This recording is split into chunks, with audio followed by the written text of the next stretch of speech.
share screen dulu ya. Lagi preparing ya Pak. Oke. Sekarang kapasitasnya berapa sudah Mas Edi? Iya, Sapflora. Sapflora. Produksi. Produksi kultur. Ya. Berapa ya? 100.000 kali ya. Itu 100.000 itu per apa itu? Per bulan? Oh enggak, koleksi total ya. Ininya kapasitas. Koleksi. Kapasitas di labnya. Karena kita enggak produksi ya. Kita justru koleksi, jadi konservasi tadi itu. Jadi ada 350 jenis. Wow. Itu jenis buah, bunga, seluruh macam-macam. Jadi terutama yang diakomodir, yang dibutuhkan oleh masyarakat ya. Jadi setiap kali ada proyek apa segala macam kita koleksi gitu ya. Jadi termasuk juga yang di kampus, jenis tanaman langka dan sebagainya itu ada semuanya di situ. Wow. Jadi yang disimpan itu kultur jaringannya ya? Iya betul. Jadi kita nyebutnya di dalam petri dish. Di dalam botol. Oh dalam botol ya. Iya. Konservasi in vitro kan selama ini kita kenal konservasi ex situ, in situ. Nah ini ada konservasi in vitro. Jadi kita mengkonservasi genetik dan spesiesnya. Jadi kalau orang perlu itu sebenarnya tinggal ambil ada aja, ya? Gitu diperlukan. Kalau selama ini kan susah. Saya minta jenis ini, kok susah gitu, nggak ada, udah langka. Beberapa tanaman sudah punah. Gitu. Wah, asik sekali. Jadi satu koleksi itu sudah ada, kan Sapflora ini sudah didirikan tahun 92 ya Mas Edi ya? Iya. Sudah hampir 30 tahun loh. Iya. Dan kultur jaringan yang paling lama umur berapa tuh yang disimpan? Ada yang 30? Ada, itu pule pandak itu. Jadi sekarang sudah susah di alam ya. Jadi pule pandak itu seumuran dengan yang di kampus, jadi kita penelitian pule pandak, di rumah juga kita koleksi kan gitu ya. Itu sampai sekarang ada gitu, kita ini terus gitu ya. Bahkan risetnya sudah sampai ke kemarin radiasi sinar gamma, jadi bisa menghasilkan varietas unggul gitu ya. Iya. Oke, kalau gitu langsung aja ya. Kita buka dulu semua kawan-kawan ini. Ada 72 peserta nih, Mas Edi. Iya. Cukup banyak. 79, 74. Ya, saya masukkan dulu. Ini ada presentasinya, saya presentasi gitu? Boleh. Nanti boleh kalau ada. Enggak, maksudnya ini tadi tulisan-tulisan punya siapa? Oh, punya saya. Backdrop aja ini. Ini backdrop aja, Mas Edi. Oh gitu, ya. Soalnya saya nggak nyiapin. Nanti saya handover aja. Setelah saya opening, nanti Mas Edi langsung share aja. Mau pakai presentasi? Enggak usah. Enggak, justru. Enggak, saya inginnya ngobrol aja santai. Oke, kalau gitu ya nggak apa-apa. Format kita emang ngobrol. Kalau ada yang mau presentasi boleh, kalau enggak juga nggak apa-apa. Enggak, justru ya inginnya diskusi aja kita. Oke, sip. Siap. Oke. Ini ada Desi ini dari Good News from Indonesia. Ya. Oke, Mas Irwan. Silakan Mas Irwan. Kita mulai. Selamat malam. Terima kasih Pak Dwi, terima kasih Mas Edi sudah menyempatkan datang. Sebelum kita memulai, saya akan coba bacakan penata cara malam ini. Yang pertama, mohon bagi kawan-kawan untuk bisa menonaktifkan mikrofon pada saat tamu menyampaikan materi. Kemudian setelah materi selesai disampaikan, nanti kami akan berbincang dengan tamu tentang topik terkait. Kemudian kami akan mempersilakan kawan-kawan untuk bisa berinteraksi langsung dengan tamu. Terus kemudian pada saat akan bertanya, tolong terlebih dahulu tekan tombol reaction, lambaikan tangan, kemudian nanti akan kami persilakan untuk berinteraksi langsung. Kemudian terakhir kita akan closing, nanti akan ada closing statement dari tamu, kemudian kami akan wrap up hasil diskusi dan juga akan ada pengumuman tentang upcoming session kita minggu depan. Terus kemudian terakhir nanti kita akan ada Group Photo Session. Assalamualaikum warahmatullahi wabarakatuh. Selamat malam, salam Bumi Lestari. Selamat datang di ruang kita, ruang bincang ringan tentang best practices, praktek-praktek sustainability yang dilakukan masyarakat, baik masyarakat adat maupun masyarakat yang berhikmat kembali ke alam dan berdamai dengan praktek alami. Kami selalu berikhtiar untuk menginspirasi dengan bincang membumi yang mempertemukan laku kearifan lokal dalam ruang hidup sehari-hari untuk hidup yang lestari. Membumi Lestari bisa diikuti di Instagram dan Twitter @membumilestari, atau kawan-kawan juga bisa bergabung di WhatsApp group bit.ly/join WAG Membumi Lestari. Seperti biasa, malam ini kami tetap berkolaborasi dengan Good News from Indonesia atau GNFI yang senantiasa hadir memberi inspirasi, di mana GNFI adalah platform media berbagi berita baik tentang Indonesia.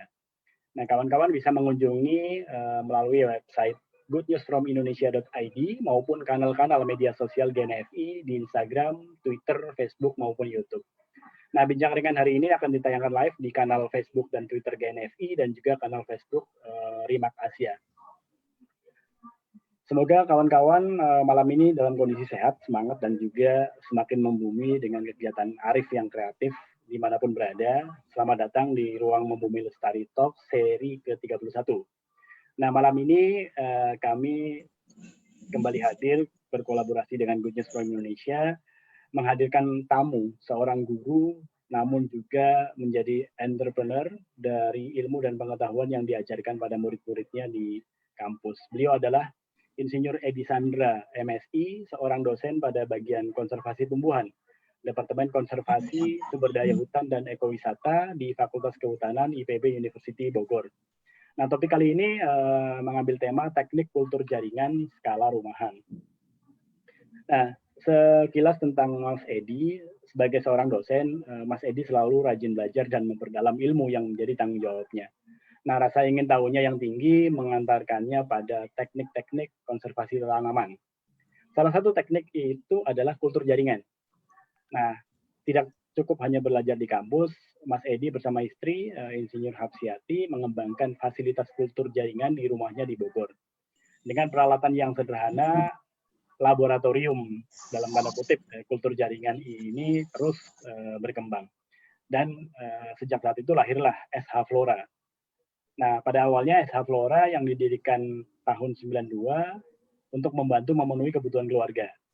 Namun kemudian berkembang lebih lanjut fungsinya dalam rangka mengamalkan ilmu dan pengetahuan yang diperoleh di kampusnya di IPB untuk bisa diterapkan dan juga diaplikasikan di lingkungan masyarakat. Nah, inilah laboratorium kultur jaringan yang tumbuh dan berkembang dengan baik, tidak di tempat biasa yang kita kenal sebagai laboratorium, namun ini adalah di rumah, skala rumahan, namun kualitasnya tidak perlu diragukan. Nah, kita langsung aja bergabung dan berbincang untuk tahu bagaimana upaya Mas Edi untuk merintis usaha ini dan apa yang menjadi impian berikutnya, next step-nya seperti apa, dan juga inspirasi-inspirasi lain yang akan bisa membuka mata kita, membuka pikiran kita tentang perjalanan hidup yang bisa kita ambil dari Mas Edi. Nah, mungkin untuk memulai, karena tidak semuanya kawan-kawan yang hadir di sini mungkin ada yang masih belum paham tentang kultur jaringan. Nah, kami minta mungkin Mas Edi untuk awal untuk menjelaskan apa sih kultur jaringan itu dan juga bagaimana prosesnya, terus kemudian sulitkah itu dilakukan. Monggo Mas Edi.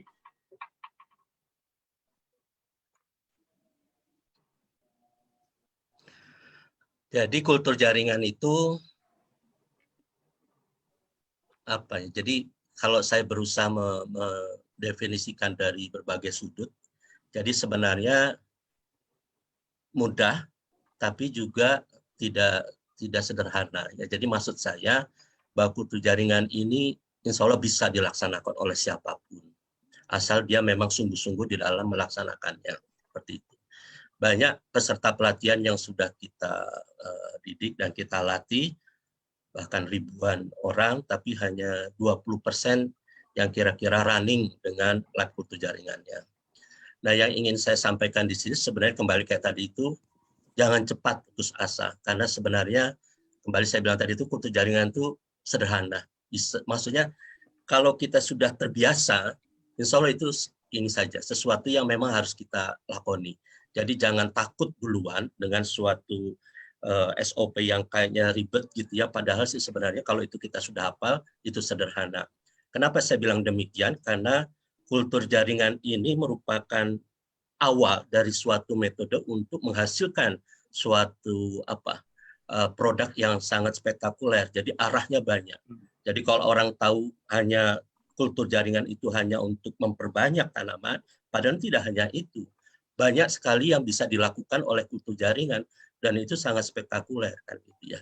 Nah, jadi maksud saya jangan menyerah dengan rigidnya tata aturan tata laku di dalam kultur jaringan. Kalau itu sudah dibiasakan dan sudah dilaksanakan dengan baik, insya Allah itu akan mudah. Itu Mas Irwan. Ya, terima kasih. Pak Dwi? Ya, Mas Edi, apa yang melatar belakangi Mas Edi Sandra ini punya gagasan membuat kultur jaringan di rumah? Apakah di lab di kampus nggak cukup atau gimana? Iya, pertanyaannya bagus Mas. Jadi kenapa saya melakukan ini di rumah? Karena memang saya dari sebelum mahasiswa sudah kagum dengan bioteknologi. Jadi pada waktu ketemu tanaman di dalam botol itu, wah ini spektakuler sekali, saya harus bisa gitu ya. Kalau ada tanaman di dalam botol, kemudian ketemu di IPB, ada kultur jaringan, saya harus bisa ini kan gitu ya. Jadi saya tanya siapa dosen yang ini, itu Bu ini kan gitu ya. Saya kejar gitu ya, walaupun ada yang bilang bahwa dia istilahnya sulit, lama dan sebagainya, saya lakoni terus gitu ya. Dan alhamdulillah itu berbekas ya. Jadi penelitian saya itu mengenai kultur meristem itu 1 tahun di lab kan gitu ya. Jadi itu memerlukan ketekunan dan sebagainya. Dan ya itu tadi yang penting kita berusaha untuk bisa melewati itu. Dan saya ingin bahwa kultur jaringan ini bisa dimanfaatkan dan diaplikasikan di masyarakat luas. Karena ini sangat hebat sekali. Dan ini satu-satunya cara untuk bisa menghasilkan tanaman yang berkualitas dalam jumlah besar dan varietasnya bisa beragam. Ya, jadi kalau dulu konvensional itu kan dengan hibrid kan gitu ya, maka dengan kultur jaringan ini banyak hal yang bisa kita lakukan. Jadi kita fokusnya ke sana, jangan kalah dengan detail yang merepotkan kelihatannya gitu padahal tidak. Iya, kalau kita lihat di proses kultur jaringan yang umum gitu ya, saya melihat di misalnya di biotrop atau di laboratorium yang dimiliki oleh perusahaan, misalnya itu kan mewah banget ya, mewah dan bagi kita yang yang orang biasa gitu ya, agak aneh juga mau membuat satu laboratorium di rumah dengan peralatan yang seadanya, tapi ternyata Mas Edi melakukan itu dengan kualitas yang sama juga dengan kualitas di laboratorium yang mewah gitu ya. Iya. Jadi memang ada beberapa yang kita usahakan untuk kita eliminir sehingga tidak menakutkan bagi peserta, bagi tamu. Jadi kayak di Esa Flora ini banyak yang protes gitu. Protesnya kenapa? Pak Edi ini kok pintunya geblak segala macam nggak apa-apa kan gitu ya.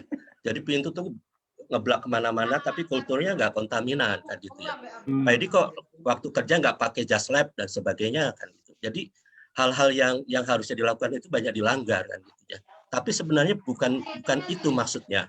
Jadi kita harus bisa memilih mana prioritas yang paling penting gitu ya.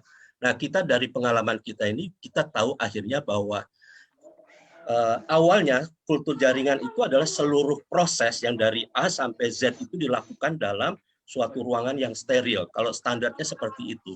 Tapi pada skala rumah tangga, maka yang steril tadi itu kita ciutkan lagi hanya 3 tempat.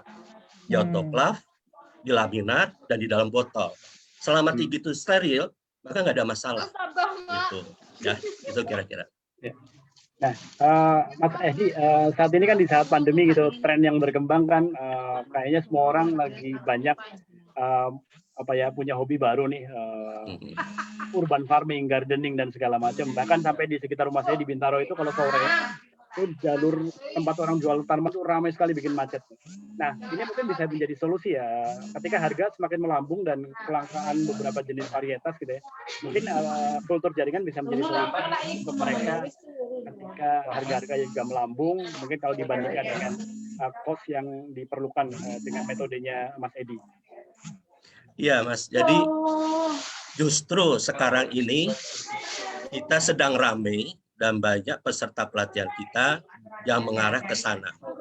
Terutama adalah bagaimana kita bisa menghasilkan tanaman-tanaman yang mutasi variegata. Ya, tanaman mutasi variegata. Dan itu sedang kita lakukan. Jadi dengan kultur jaringan, maka peluang untuk mendapatkan tanaman variegata itu akan menjadi lebih besar. Dan kita sedang ke arah sana. Jadi kita ada program kerjasama dengan adik kelas, alumni PB. Sekarang kita sudah mengkulturkan sekitar 40 jenis tanaman-tanaman hias yang diekspor, gitu ya. Dan juga beberapa peserta pelatihan kita tadi itu kelompok tani tadi itu juga kita ajarkan bagaimana membuat variegata. Tujuannya adalah kembali tadi itu bagaimana itu kan tanaman hias hutan kita tropis. Betul. Nah, bagaimana itu bisa meningkat nilai manfaatnya, kita create lagi, kita tingkatkan nilainya tadi itu, tidak hanya diperbanyak, Mas. Jadi misalnya dengan tadi itu dengan mutasi variegata dan sebagainya, itu nilainya yang tadinya ribuan bisa menjadi jutaan. Gitu, Mas. Ya. Ya, artinya juga bisa mendorong satu bentuk kegiatan baru yang juga mengarah ke entrepreneurship bagi katakanlah ibu-ibu misalkan gitu ya, di skala rumahan. Iya. Jadi di kita, Mas Irwan, kita juga membina kelompok tani Makodes. Kelompok tani Makodes ini kelompok tani di perumahan kita di Taman Cimanggu. Nah, beliau-beliau itu sudah bisa kultur jaringan, ya, jadi memperbanyak tanaman dan sebagainya itu sudah bisa, gitu ya. Tinggal nanti kalau ada dananya kita akan produksi itu dan kita akan bisa memasarkannya dengan baik. Nah, jadi sekarang alumni Esa Flora itu masing-masing sudah punya lab skala masing-masing gitu, Mas Edi, atau gimana? Ya, Mas Dwi. Jadi mungkin saya sapa juga ini sebagian besar adalah alumni Esa Flora dan juga beberapa mitra kita. Selamat malam, ya. Assalamualaikum warahmatullahi wabarakatuh. Dan kembali seperti yang saya sampaikan tadi itu bahwa di dalam pelatihan Esa Flora tadi itu kita maklum bahwa tidak semua pihak itu mampu untuk bisa membuat lab. Jadi kita berusaha membuat kayak semacam degradasi. Oke, kalau belum bisa buat lab, jadi kita usahakan agar mereka tuh tetap bisa berkarya, kan gitu ya. Belum punya lab bisa numpang ke kita. Belum itu juga bisa memanfaatkan bekal yang kita beri terkait dengan istilahnya hormon, terkait dengan media, terkait dengan fisiologi dan sebagainya itu, dan alhamdulillah mereka banyak terbantu dalam teknik budidaya di luar, kan gitu.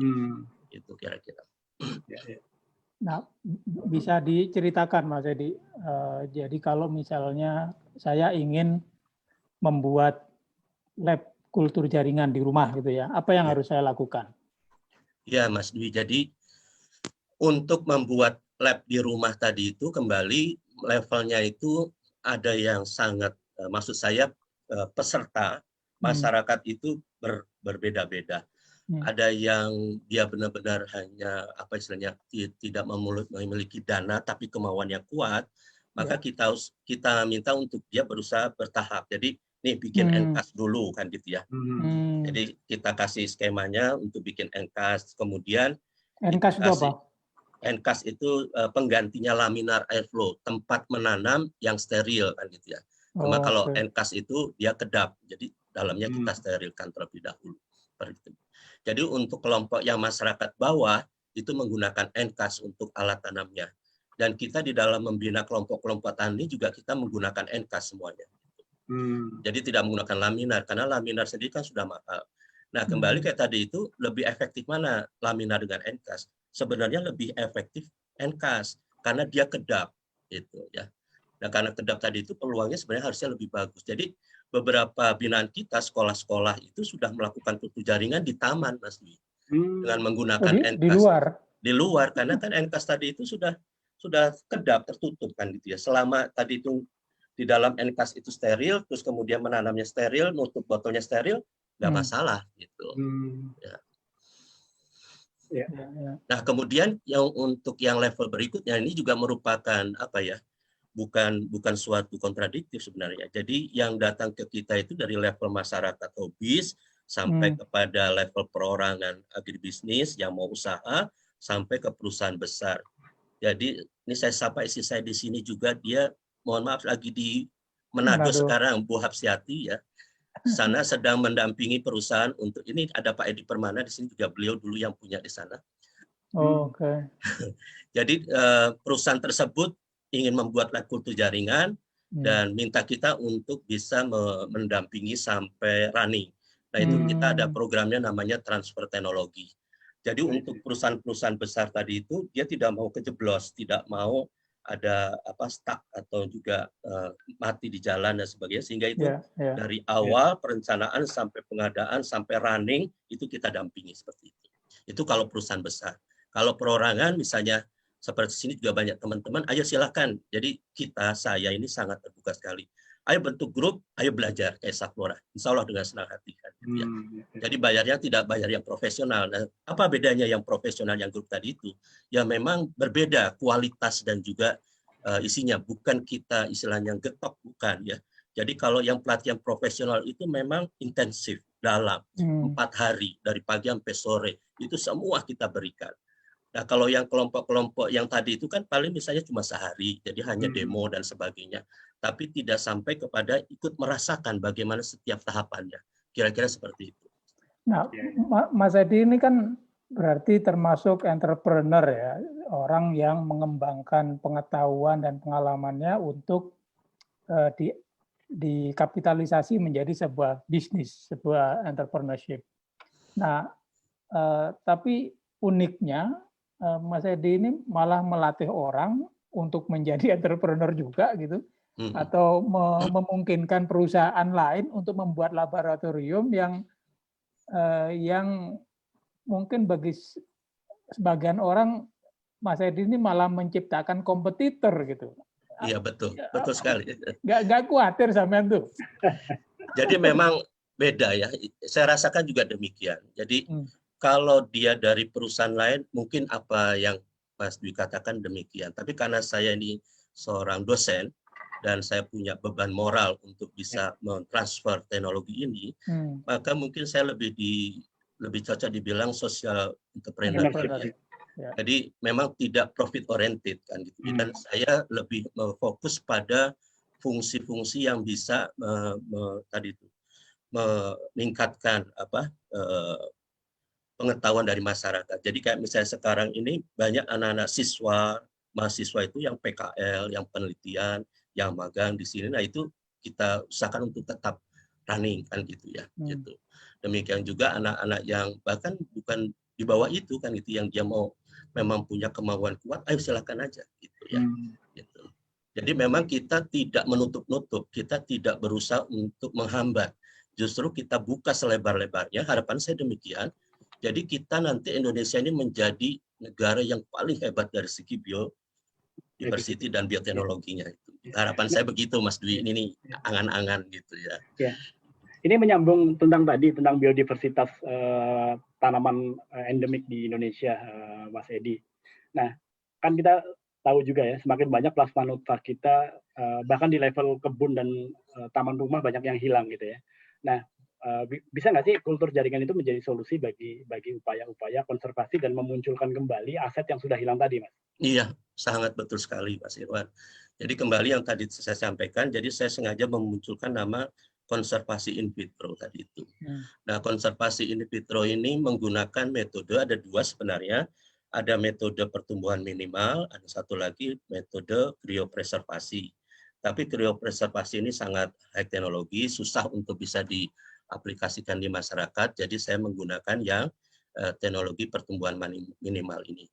Teknologi ini adalah bagaimana kita menidurkan kultur tadi itu sehingga dia bisa tidur di dalam kultur tanpa harus di subkultur sampai bertahun-tahun kan gitu. Itu bisa seperti itu gitu ya. Gitu. Jadi kayak kembali tadi itu bahwa saya punya angan-angan satu-satunya negara atau kita yang punya koleksi plasma nutfah real, hidup di dalam botol. Jadi di luar negeri orang minta apa aja kita punya. Jadi kita harapannya begitu. Dan ini kalau negara lain, negara berkembang lainnya, mereka hanya punya datanya. Data genetik tanaman ini dan sebagainya. Kita punya plasma nutfahnya, kita punya barang hidupnya kan gitu ya. Dan itu sangat sangat hebat sekali menurut saya. Jadi saya berharap juga sebenarnya koleksi-koleksi tadi ini terus bertambah ya. Jadi sekarang kita sedang terus mengumpulkan dan sebagainya. Saya berharap itu bisa terus bertambah dan kedepannya nanti bisa menjadi kebanggaan Indonesia. Mas, ini Mas Edi sendiri di rumah sudah punya koleksi sekitar 350 jenis tanaman ya. Kemudian belum lagi para alumni dari Esa Flora atau juga perusahaan-perusahaan yang diberi pendampingan teknis oleh Esa Flora untuk membuat koleksi mereka masing-masing. Nah, bagaimana kita bisa menghimpun itu semua menjadi satu data yang lengkap gitu. Sebab kalau masing-masing sendiri-sendiri tidak ada satu koordinasi mencatat itu, maka yang sibuk Mas Edi sendiri itu yang bisa hanya tahu datanya Mas Edi sendiri tanpa tahu sebetulnya di luar sana itu ada berapa gitu. Itu bagaimana? Iya, Mas Dwi. Jadi memang itu. Sampai saat ini hal itu belum terdata dengan baik ya. Kayaknya memang saya perlu Mas Dwi nih untuk bisa memanage Mas Irwan manajemen tadi. Tapi intinya begini maksud saya.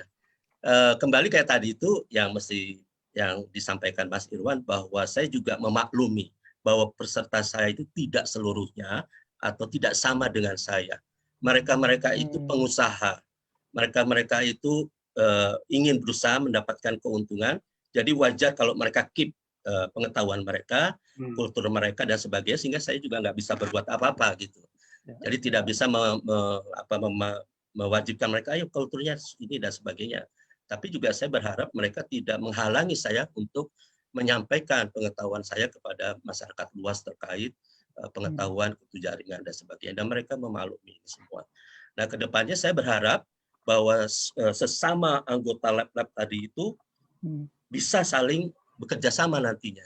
Jadi kalau kita dapat order dari luar negeri itu, Masya Allah itu bukan hanya ratusan ribu, jutaan. Sehingga kalau itu misalnya bisa kita saling kerja bersama tadi itu, lab-lab tadi itu, insya Allah akan bisa saling bantu untuk kaitan dengan produksi. Nah, selama ini saya mewadahi anggota-anggota tadi itu dalam grup WA. Jadi sekarang sudah ada grup WA Esa Flora, kemudian juga ada grup WA. Jadi kita membentuk kayak semacam kelompok-kelompok ini kayak semacam pusat studi lah gitu Mas Dwi. Jadi ini fokus ke mutasi variegata, ini fokus ke poliploid, ini fokus ke kultur jaringan dan sebagainya, kira-kira gitu. Jadi saya ingin mengajarkan kepada masyarakat, ayo kita jangan tergantung pada perguruan tinggi. Kita harus bisa mandiri dalam hal meriset, mengembangkan segala sesuatunya dengan baik. Karena di masyarakat sendiri sebenarnya terdiri dari personal-personal yang memang sudah beragam, termasuk penelitinya sendiri. Nah, biasanya dari kawan-kawan yang difasilitasi oleh Mas Edi ini, mereka memanfaatkan kultur jaringan itu untuk apa? Lanjut menumbuhkan, kemudian menjual tanamannya atau gimana? Iya. Jadi saya salut dan bangga pada beberapa peserta pelatihan saya yang dia bisa follow up pengetahuan dan juga pelatihan yang saya berikan, bahkan menjadi suatu perusahaan yang sangat besar gitu ya. Dan dia sangat eksis di bidangnya. Ada beberapa orang yang mereka bisa sampai itu. Terutama juga misalnya perusahaan-perusahaan yang memang dia sudah mandiri, tapi belum ada lab kultur jaringannya. Begitu tuh ada, itu tambah hebat gitu ya. Itu juga. Kemudian juga beberapa peserta itu adalah memang staf dari Litbang, staf dari perguruan tinggi, staf dari dinas dan sebagainya. Jadi banyak dinas-dinas tadi itu yang kita fasilitasi. Jadi kalau dulu dinas itu selalu, jadi pemutus kebijakan itu selalu menyampaikan bahwa Oh, kultur jaringan itu susah. Kultur jaringan itu mahal, ya kan? Kultur jaringan itu mahal. Dan itu pokoknya udah nggak usah dimasukkan dalam perencanaan. Nah, tapi begitu mereka lihat ke Esaflora, oh ini cuma gini aja Pak Edi. Iya, gini aja kan gitu ya. Berapa biaya? Coba bayangkan. Untuk kapasitas 10.000 itu kita biayanya cuma 80 juta. 80 juta ya. Ada orang dinas itu bilang, ini cuma segini Pak Edi. Iya, cuma segini. Dan mereka bayangkan ratusan juta, bahkan miliar. Kalau segini saya bisa, harusnya demikian. Susah nggak Pak Edi? Tidak, kan gitu ya. Jadi maksud saya, memang kita harus bekerja sama. Oke, yang paling sulit itu inisiasi. Oke, berikan itu ke kita, ke Esaflora. Anda hanya mengerjakan saja yang lain. Harapan saya begitu, saling bekerja sama. Gitu ya. Ya. Oh, jadi sekarang alumni itu sudah banyak yang jadi entrepreneur beneran ya? Sangat banyak dan beragam ya. Termasuk mahasiswa-mahasiswa saya yang sudah lulus, sekarang jadi manajer dan direktur kultur jaringan. Saya bangga kepada mereka. Nah, dengan perkembangan digital platform sekarang ini, Mas Edi, mestinya tidak terlalu sulit juga untuk menghimpun semua data yang ada di kawan-kawan itu menjadi satu platform digital gitu untuk mendata itu. Tinggal kita menentukan arsitek dari platformnya, data apa saja yang bisa dibuka untuk publik sehingga orang yang membutuhkan ini ada di mana spesies ini dan sebagainya lah, teknik-teknik yang bisa menggambarkan koleksi apa, ada di mana, terus kalau komersil dijual berapa gitu misalnya. Itu belum sampai ke sana ya? Iya, jadi gini Mas Dwi, jadi kita di Esaflora terus untuk berusaha berkembang. Jadi yang saya bayangkan ke depan, jadi yang setting saya ini bahwa Esaflora ini bukan milik pribadi saya dan keluarga. Esaflora ini milik bangsa Indonesia, milik IPB. Jadi saya berharap bahwa Esaflora ini tidak akan mati begitu saya meninggal. Gitu. Esaflora ini tidak akan bubar begitu saya dan keluarga saya tidak ada. Harapan saya begitu. Jadi saya inginnya bahwa apa yang sudah saya rintis terkait misalnya tadi itu sistematika pelatihannya, cara inisiasinya dan sebagainya, itu sudah kita dokumenkan dengan baik. Ini koleksi kulturnya dan sebagainya, itu saya sebar beberapa di lab-lab binaan kita dan sebagainya.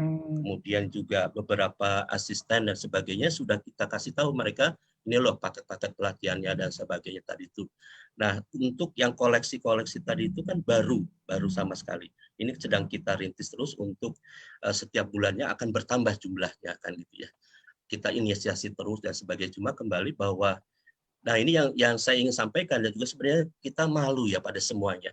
Bahwa Esaflora ini sebenarnya tidak ada yang dibanggakan karena kalau dari segi nilai itu sebenarnya lebih banyak apa istilahnya nomboknya gitu ya, kalau dari segi entrepreneurnya, dari segi ininya tuh kita ngap-ngap gitu dari segi biaya, tapi kita berusaha menjaga supaya fungsi-fungsi tadi itu mahasiswa ini dan sebagainya itu tetap running lah gitu. Tapi alhamdulillah kita masih bisa bertahan walaupun ada beberapa perusahaan kultur jaringan yang tidak mampu bertahan pada kondisi COVID seperti sekarang ini. Nah, kita alhamdulillah bisa bertahan dengan baik. Gitu Mas. Nah, kalau kita lihat di media ya, Esaflora cukup banyak liputannya, banyak informasi yang ada di dunia internet gitu.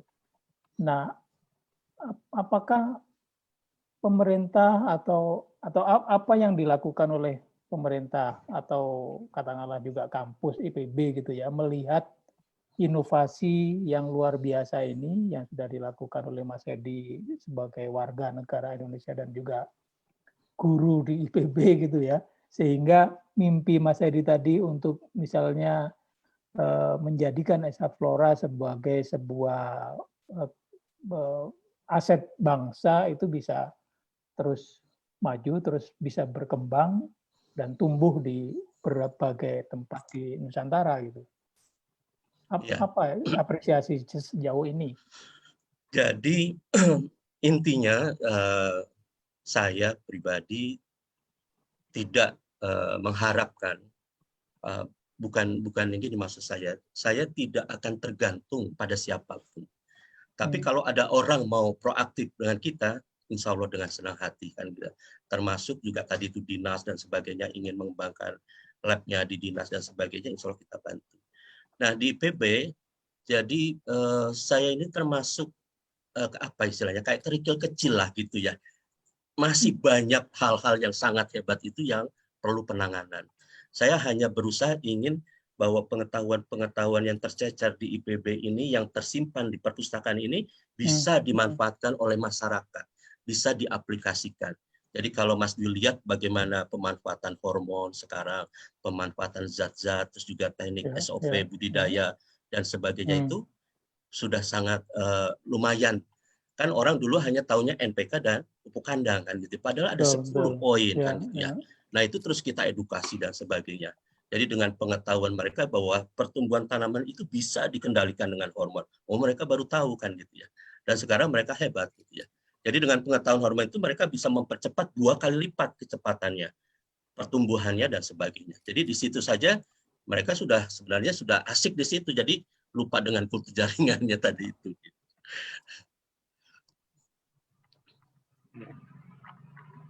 Ya. Ini ada kawan-kawan yang bertanya nih, Mas Edi. Ya, silakan. Apa? Sebentar. Oh, dia nanya PPT. Ini ya PPT tidak ada kawan-kawan ya.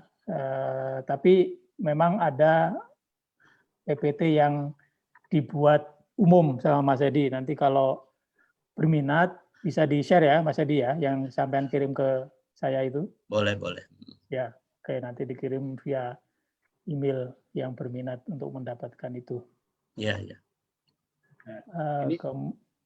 Kemudian ini ada juga yang bertanya dari Mirza Saputra. Kalau ingin memulai sendiri di rumah, apa yang pertama kali harus disiapkan? Ini saya tanya tadi. Iya. Jadi kalau ingin membuat di rumah, jadi yang pertama sekali sebenarnya harus mengetahui dulu ilmunya. Tahu dulu, jadi banyak membaca, banyak lihat di internet, kultur jaringan itu bagaimana sebagainya, keperluannya apa, alatnya apa. Kemudian melangkahlah pada hal-hal yang bisa dilakukan, yang bisa dilaksanakan. Pertama tadi itu, misalnya buat NKAS-nya tadi itu, kan gitu ya. Kemudian kalau misalnya belum punya autoclave, bisa numpang atau di Esaflora sebenarnya menjual kultur steril. Jadi tidak perlu beli autoclave. Bisa membeli media kultur yang steril. Jadi dia tinggal nanam di NKAS-nya dia tadi di rumah tadi itu. Dan kita juga menjual kultur tanamannya yang sudah steril. Jadi mereka tidak tinggal memperbanyak. Jadi misalnya satu tanaman tadi itu nilainya misalnya 100.000, dia beli kemudian 10 media kultur steril. Dari 1 diperbanyak jadi 10. Kan berarti 100 kali 10 dalam waktu 3 bulan gitu. Itu kalau dia mau melakukan di rumah. Jadi sebenarnya proses perbanyakan subkultur tadi itu sudah bisa dilakukan. Nah, seringkali hambatannya adalah ketidakmampuan mengatasi kontaminasi. Itu skala rumah tangga itu tidak mampu mengatasi kontaminasi.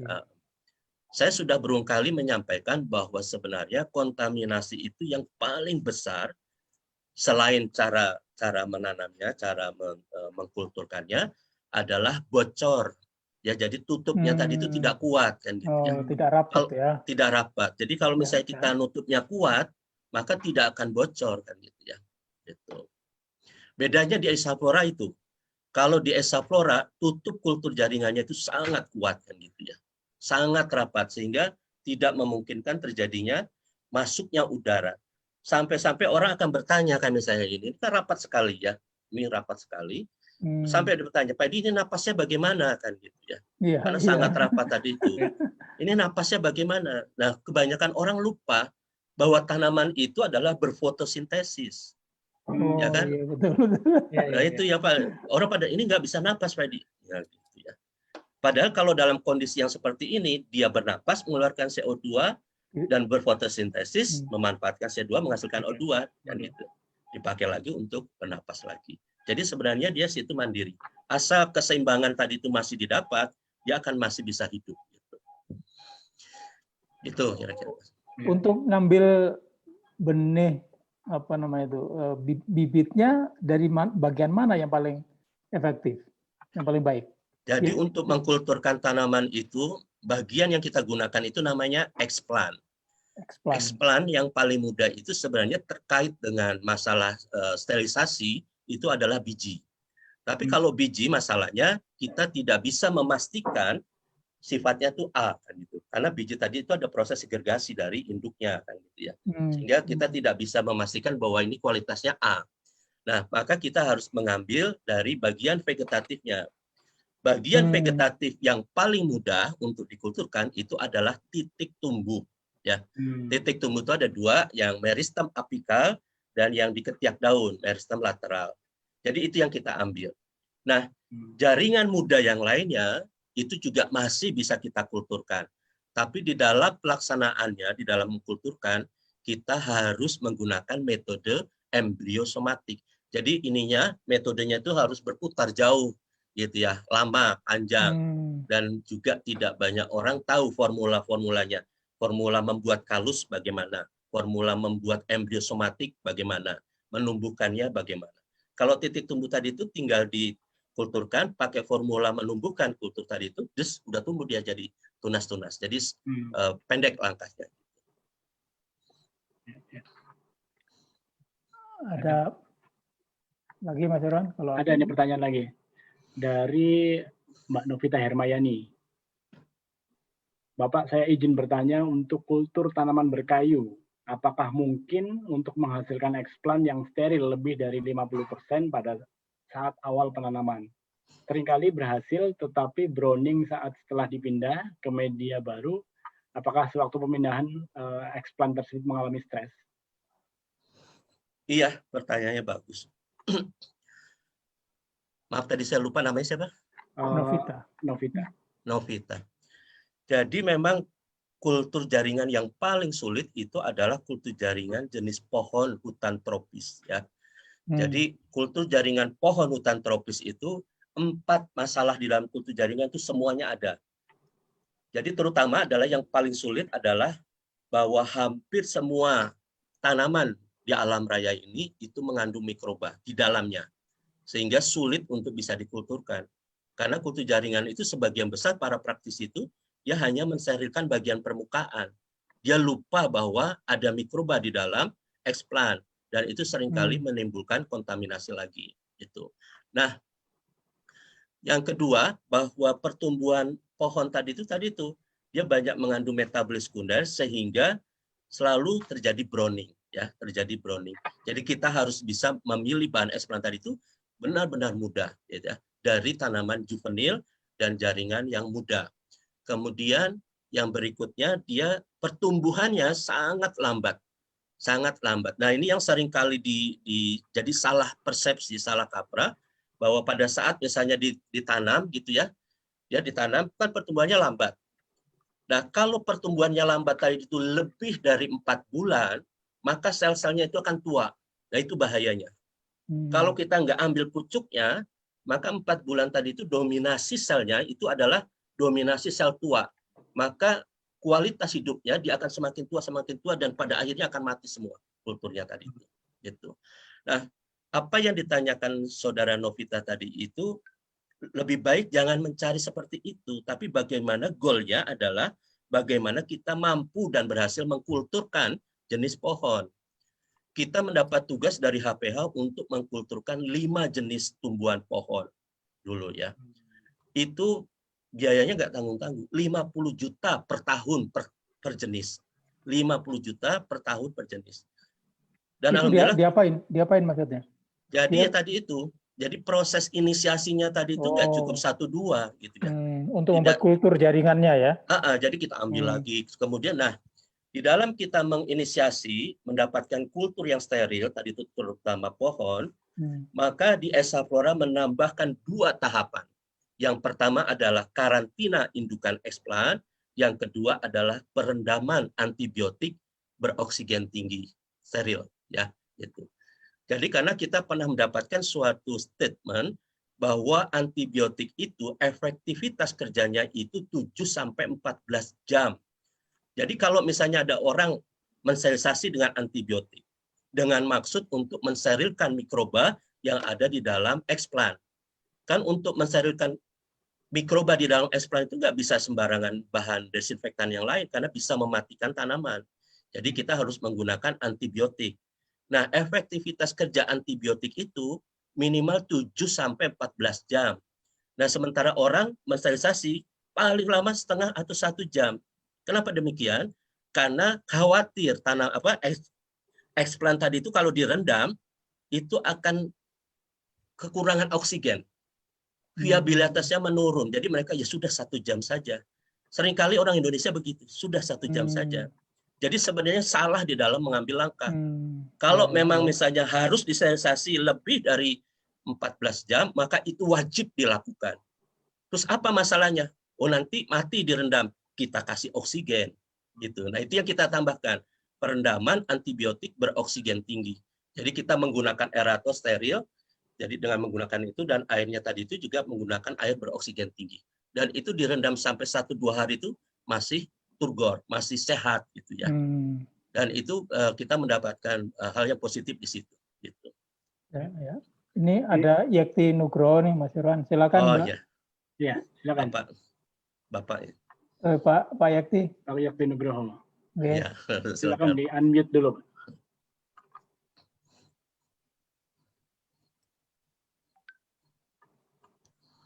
Pak Yakti, monggo silakan di-unmute dulu. Silakan, Pak. Silakan.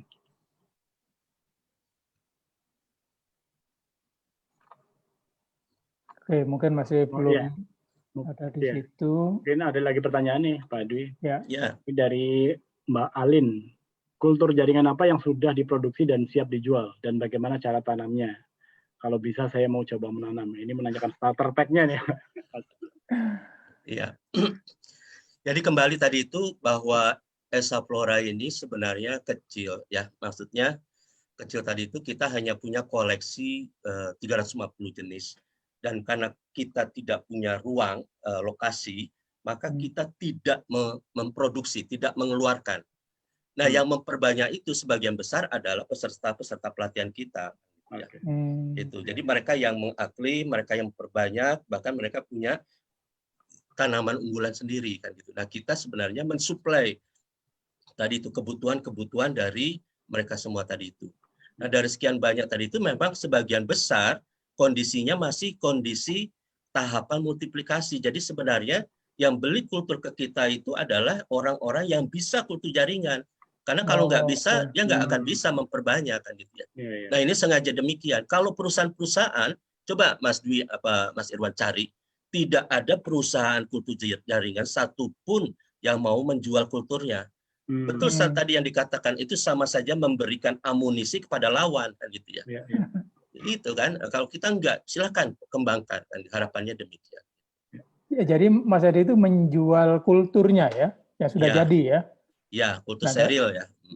Dari situ nanti dikembangkan oleh kawan-kawan untuk diperbanyak lagi. Jadi kan pengertian jadi tadi itu kalau untuk orang awam itu adalah kultur yang siap aklim, yang siap keluar. Tapi untuk para pengkultur, untuk para yang bisa kultur jaringan, mereka akan lebih suka kalau dalam kondisi tahapan multiplikasi, jadi tahapan embriosomatik kecil-kecil gitu. Itu tinggal dirajang aja dan akan banyak. Oke. Pak Yakti tadi udah sempat unmute, silakan Pak Yakti.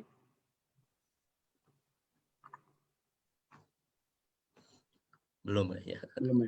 Oke, ini ada pertanyaan menarik nih Mas Edi dari Abita Dava, dari Unsud Purwokerto, jurusan agroteknologi. Apakah kita juga dapat membuat kultur jaringan tanaman Edelweiss yang tumbuhnya cenderung ekstrim? Edelweiss, ya. Saya salut ya pada anak-anak saya semua. Jadi jangan menyerah dalam hal-hal yang kelihatannya mustahil. Insya Allah itu pasti ada jalan. Jadi sebenarnya yang sulit itu bukan mengkulturkan kadang-kadang, tapi seringkali mendapatkan bahan eksplannya. Seringkali di situ, gitu ya.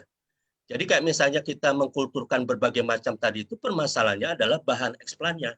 Kalau mengkulturkannya sebenarnya ya ternyata sama saja prosesnya. Kayak tadi itu, ternyata yang paling susah justru pohon tadi itu. Karena misalnya pohon ulin gitu ya, wah itu lama sekali, browningnya tinggi dan kontaminasinya tinggi dan sebagainya. Nah kalau misalnya tadi Edelweiss tadi itu kan dia termasuk tanaman perdu, semak. Dan dia pertumbuhannya cepat, dan itu merupakan indikator bahwa dia juga pertumbuhannya sebenarnya mudah tumbuh gitu. Tinggal bagaimana mengatasi kontaminasinya. Dan sebenarnya kalau ini tadi itu Anda mau mengerjakan itu, keren sekali ya. Semangat, saya support Anda untuk bisa melakukan itu. Jadi intinya tanaman apapun bisa ya, walaupun pada Bisa. kondisi ekstrim gitu ya. Ya, jadi asal dasar bisa ngambil eksplannya. Iya, jadi dasar hipotesanya itu adalah, dasar ilmiahnya adalah totipotensi, total genetik potensi yang ada di dalam satu sel tanaman. Jadi kita mengkulturkan satu sel tanaman itu bisa sebenarnya, dan bisa tumbuh menjadi tanaman yang lengkap. Sepanjang sel itu masih hidup, maka sebenarnya dia bisa dikulturkan. Hanya masalahnya jangan lupa bahwa tumbuhan itu memiliki dinding sel. Itu yang tidak dimiliki oleh hewan dan manusia, ya. Tumbuhan mempunyai dinding sel. Sehingga kalau dia sudah menebal dinding selnya, dia tidak akan bisa membelah. Oleh sebab itu yang kita cari adalah sel-sel yang belum mengalami penebalan. Atau kalau kita ingat biologi dulu namanya sel parenkim. Itu yang kita cari di tanaman itu, mana dia. Itu yang kita ambil, kita kulturkan, kita belah jadi tadi itu menjadi kalus dan sebagainya, dan kita rangsang menumbuhkan embrio somatik. Insya Allah kayak gitu. Oke, ini dari Pak Yakti nulis, Assalamualaikum, untuk media MS, untuk media tabur anggrek, apakah bisa diganti pupuk daun? Iya. Nah, saya selalu menyampaikan kepada banyak pihak bahwa kita harus tahu pakem, tahu format, dan tahu dasarnya.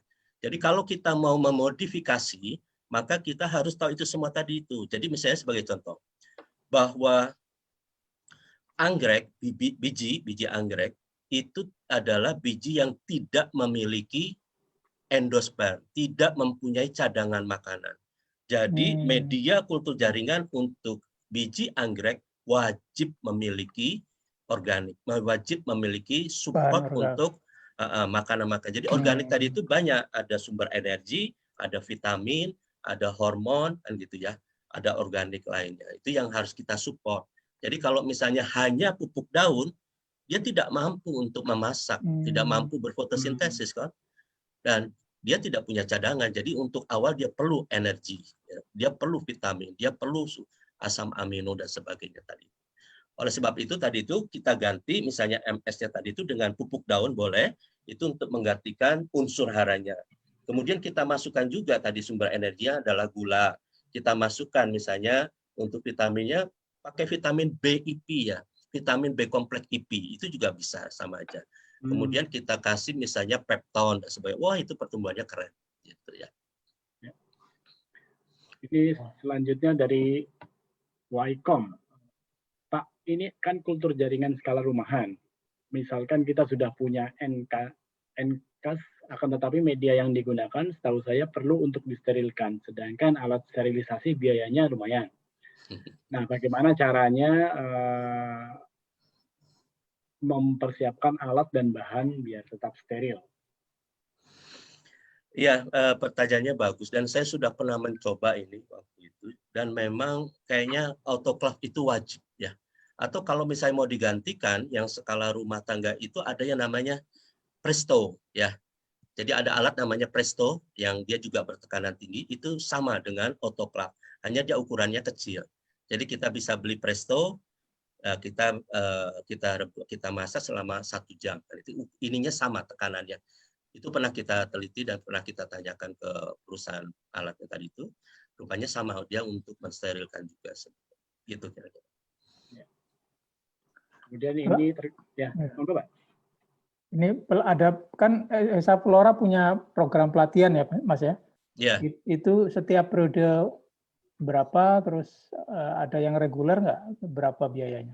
Ini dari Mbak Rike, mau ikut nih kayaknya dia. Iya, makasih. Jadi kita berusaha untuk tadi itu membuat klasifikasi dari berbagai macam masyarakat yang tadi berkeinginan itu kita berusaha akomodir. Jadi untuk kelompok masyarakat tadi itu, monggo silahkan kalau ingin membentuk tadi grup-grup dan sebagainya, terus nanti kontak ke kita mau pelatihan dan sebagainya, silahkan kan gitu ya. Tapi kita juga ada program pelatihan reguler profesional ya.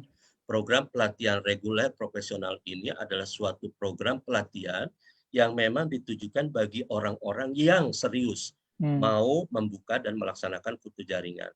Jadi memang cukup lumayan ya, biaya pelatihannya itu 6 juta per orang. Nah, pada kondisi COVID karena ini 4 hari ya. 4 hari, betul, 4 hari dari jam 9 sampai jam 4 sore ya. Itu padat semuanya. Nah, kemudian itu paling banyak karena COVID cuma 5 orang kan gitu ya, cuma 5 orang. Karena harus fisik. Iya, kan harus tetap aja tidak boleh harus jaga jarak dan sebagainya tadi itu ya gitu. Nah, kemudian jadi kita bagi setiap bulan itu ada dua termin gitu, 2 kelompok lah gitu ya. Untuk reguler. Nah, kemudian ada lagi pelatihan privat. Nah, pelatihan privat tadi itu untuk mengakomodir keinginan orang-orang tertentu yang dia, Pak Edi, saya ingin mengkulturkan ini kan gitu ya. Tuntas dari A sampai Z kan gitu, sampai kepada perencanaannya, strateginya dan sebagainya, boleh. Itu 8 juta per orang kan gitu ya. Per tanaman? Enggak, per orang aja. Jadi per orang, ya. Jadi dia mau mengembangkan apa dan sebagainya itu silakan. Jadi sebenarnya kan apa yang kita beri di dalam pelatihan itu adalah pancing. Jadi sebenarnya peserta itu bisa mengkulturkan apa saja gitu ya. Bukan kita berikan ininya ikannya, tapi kita memberikan pancing. Gitu.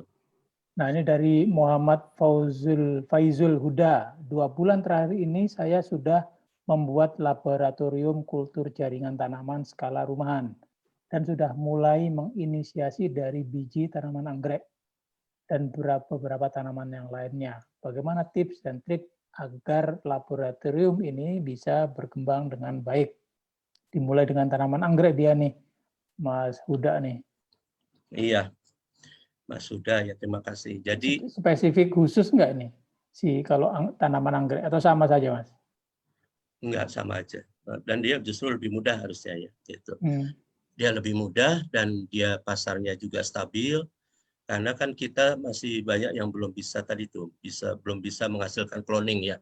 Jadi para penganggrek Indonesia masih fokusnya di biji, sementara orang melihatnya itu adalah cloning ya. Jadi apalagi Mary Clone gitu, itu yang diminta jadi seragam semuanya itu.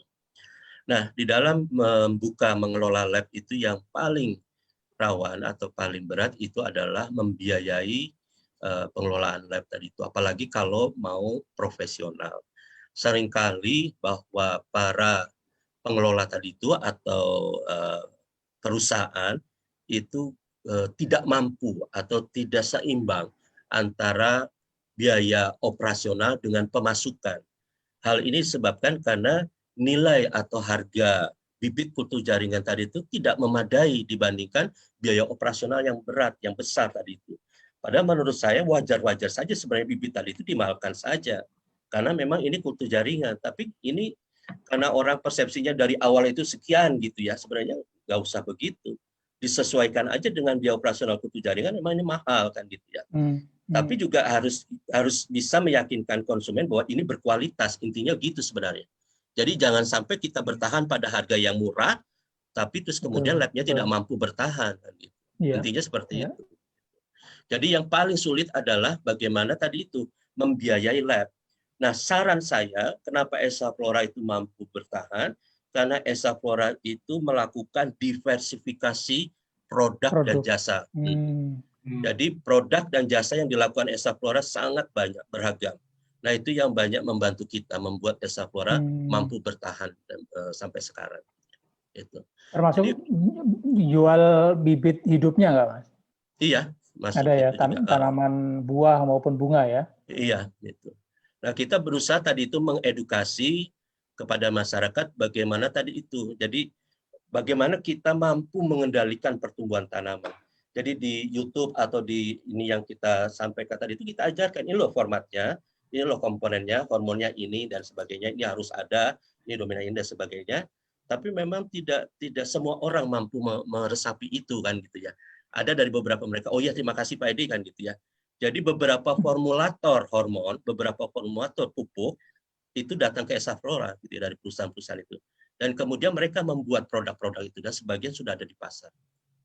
Ya, nah ini penting juga nih dari Mas Febrian Fatku Rohman.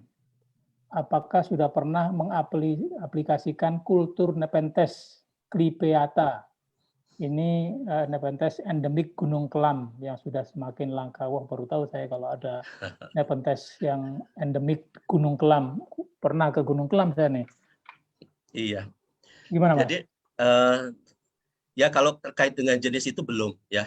Karena memang tadi itu terlalu banyak yang datang ke Esa Flora itu banyak. Yang membawa tanaman yang langka itu banyak dan sebagainya.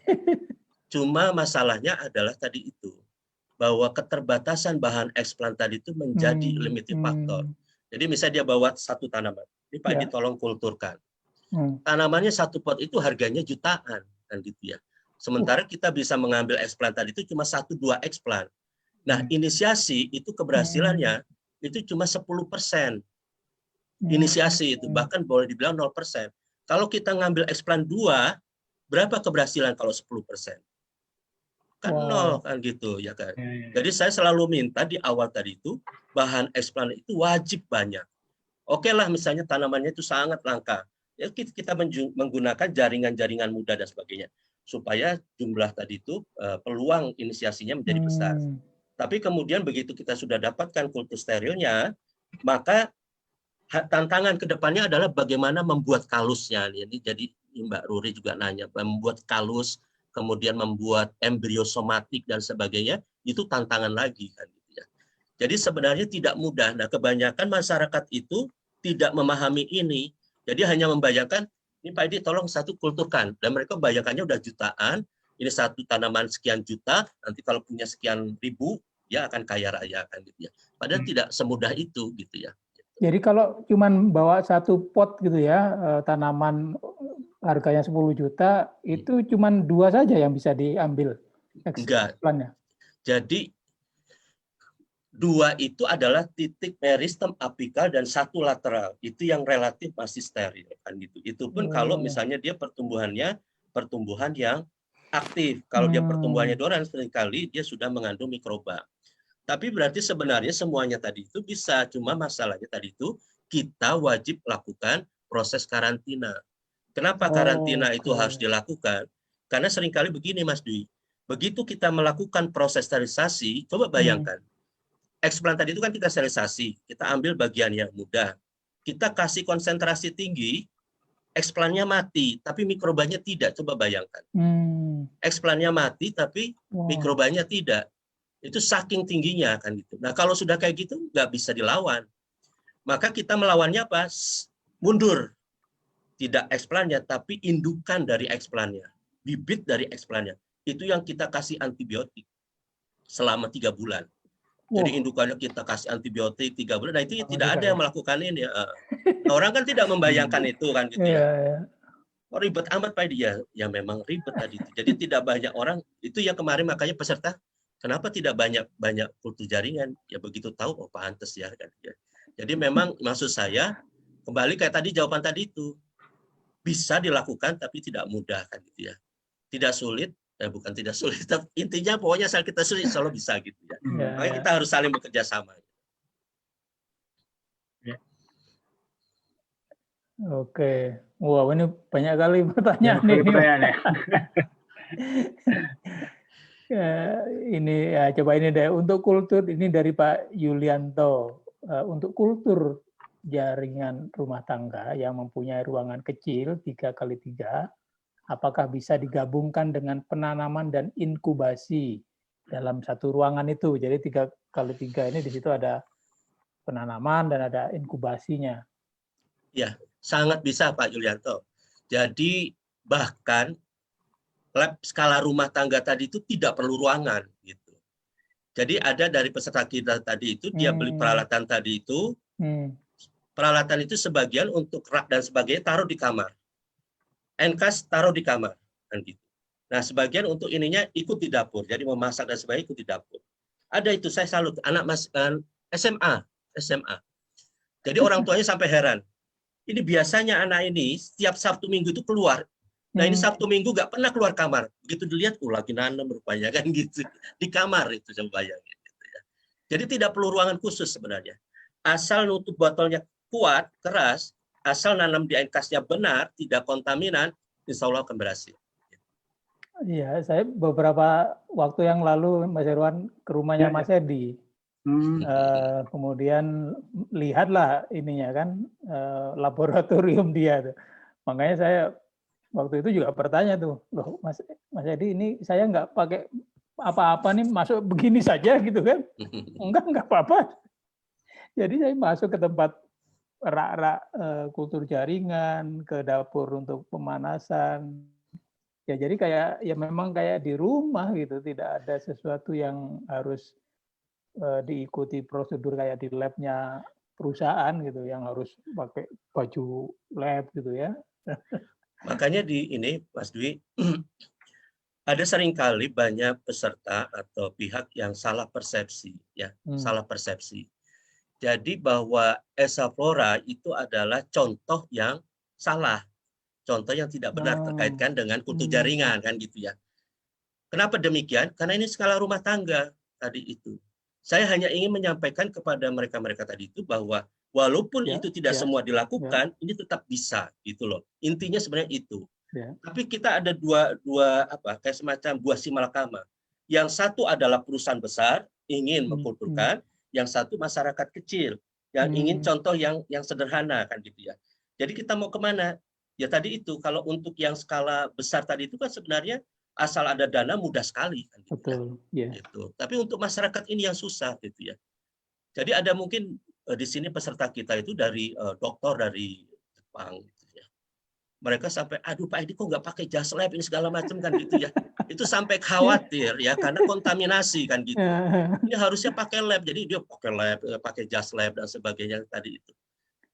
Bukan, jadi sebenarnya bukan membiasakan yang salah, bukan begitu maksud saya gitu ya. Jadi mohon pengertian dari para audiens semuanya.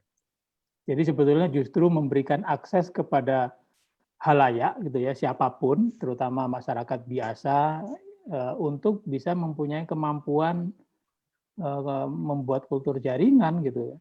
Jadi bukan, jangan-jangan memang persepsi bahwa kultur jaringan itu harus pakai prosedur yang rumit, ruangannya harus kedap, bersih segala macam gitu. Itu apa istilahnya itu ya, myth gitu ya. Sesuatu yang sebetulnya jadi hanya kalangan elit yang mampu untuk memanfaatkan itu. Betul. Atau mungkin juga bisa framing, Cek.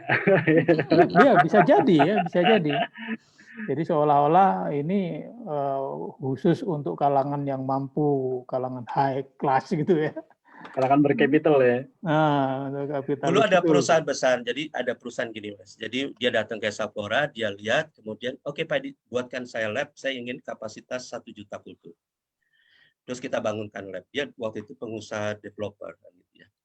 Pada waktu bikin lab, itu dia heran. Kenapa? Karena menghabiskan biaya mahal.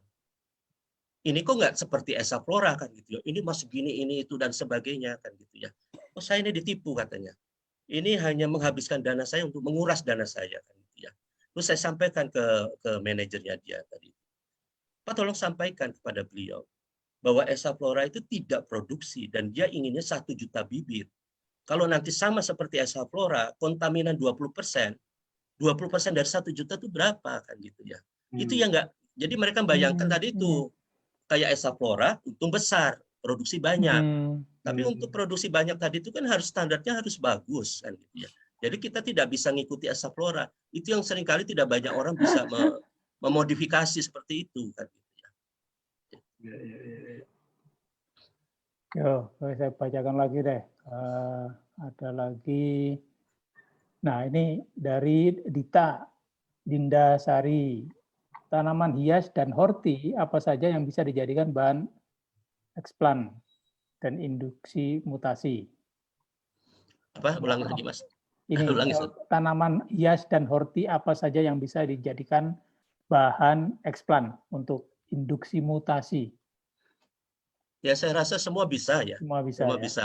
Ya. Jadi untuk tanaman-tanaman kayak gitu tadi itu tinggal mana yang kita, kayak sekarang ini kan yang lagi rame itu adalah jenis Monstera ya, kalau banyak di sini yang tahu. Monstera adansoni. Nah, ini kita sedang melatih di grup kita tadi itu bagaimana membuat variegata.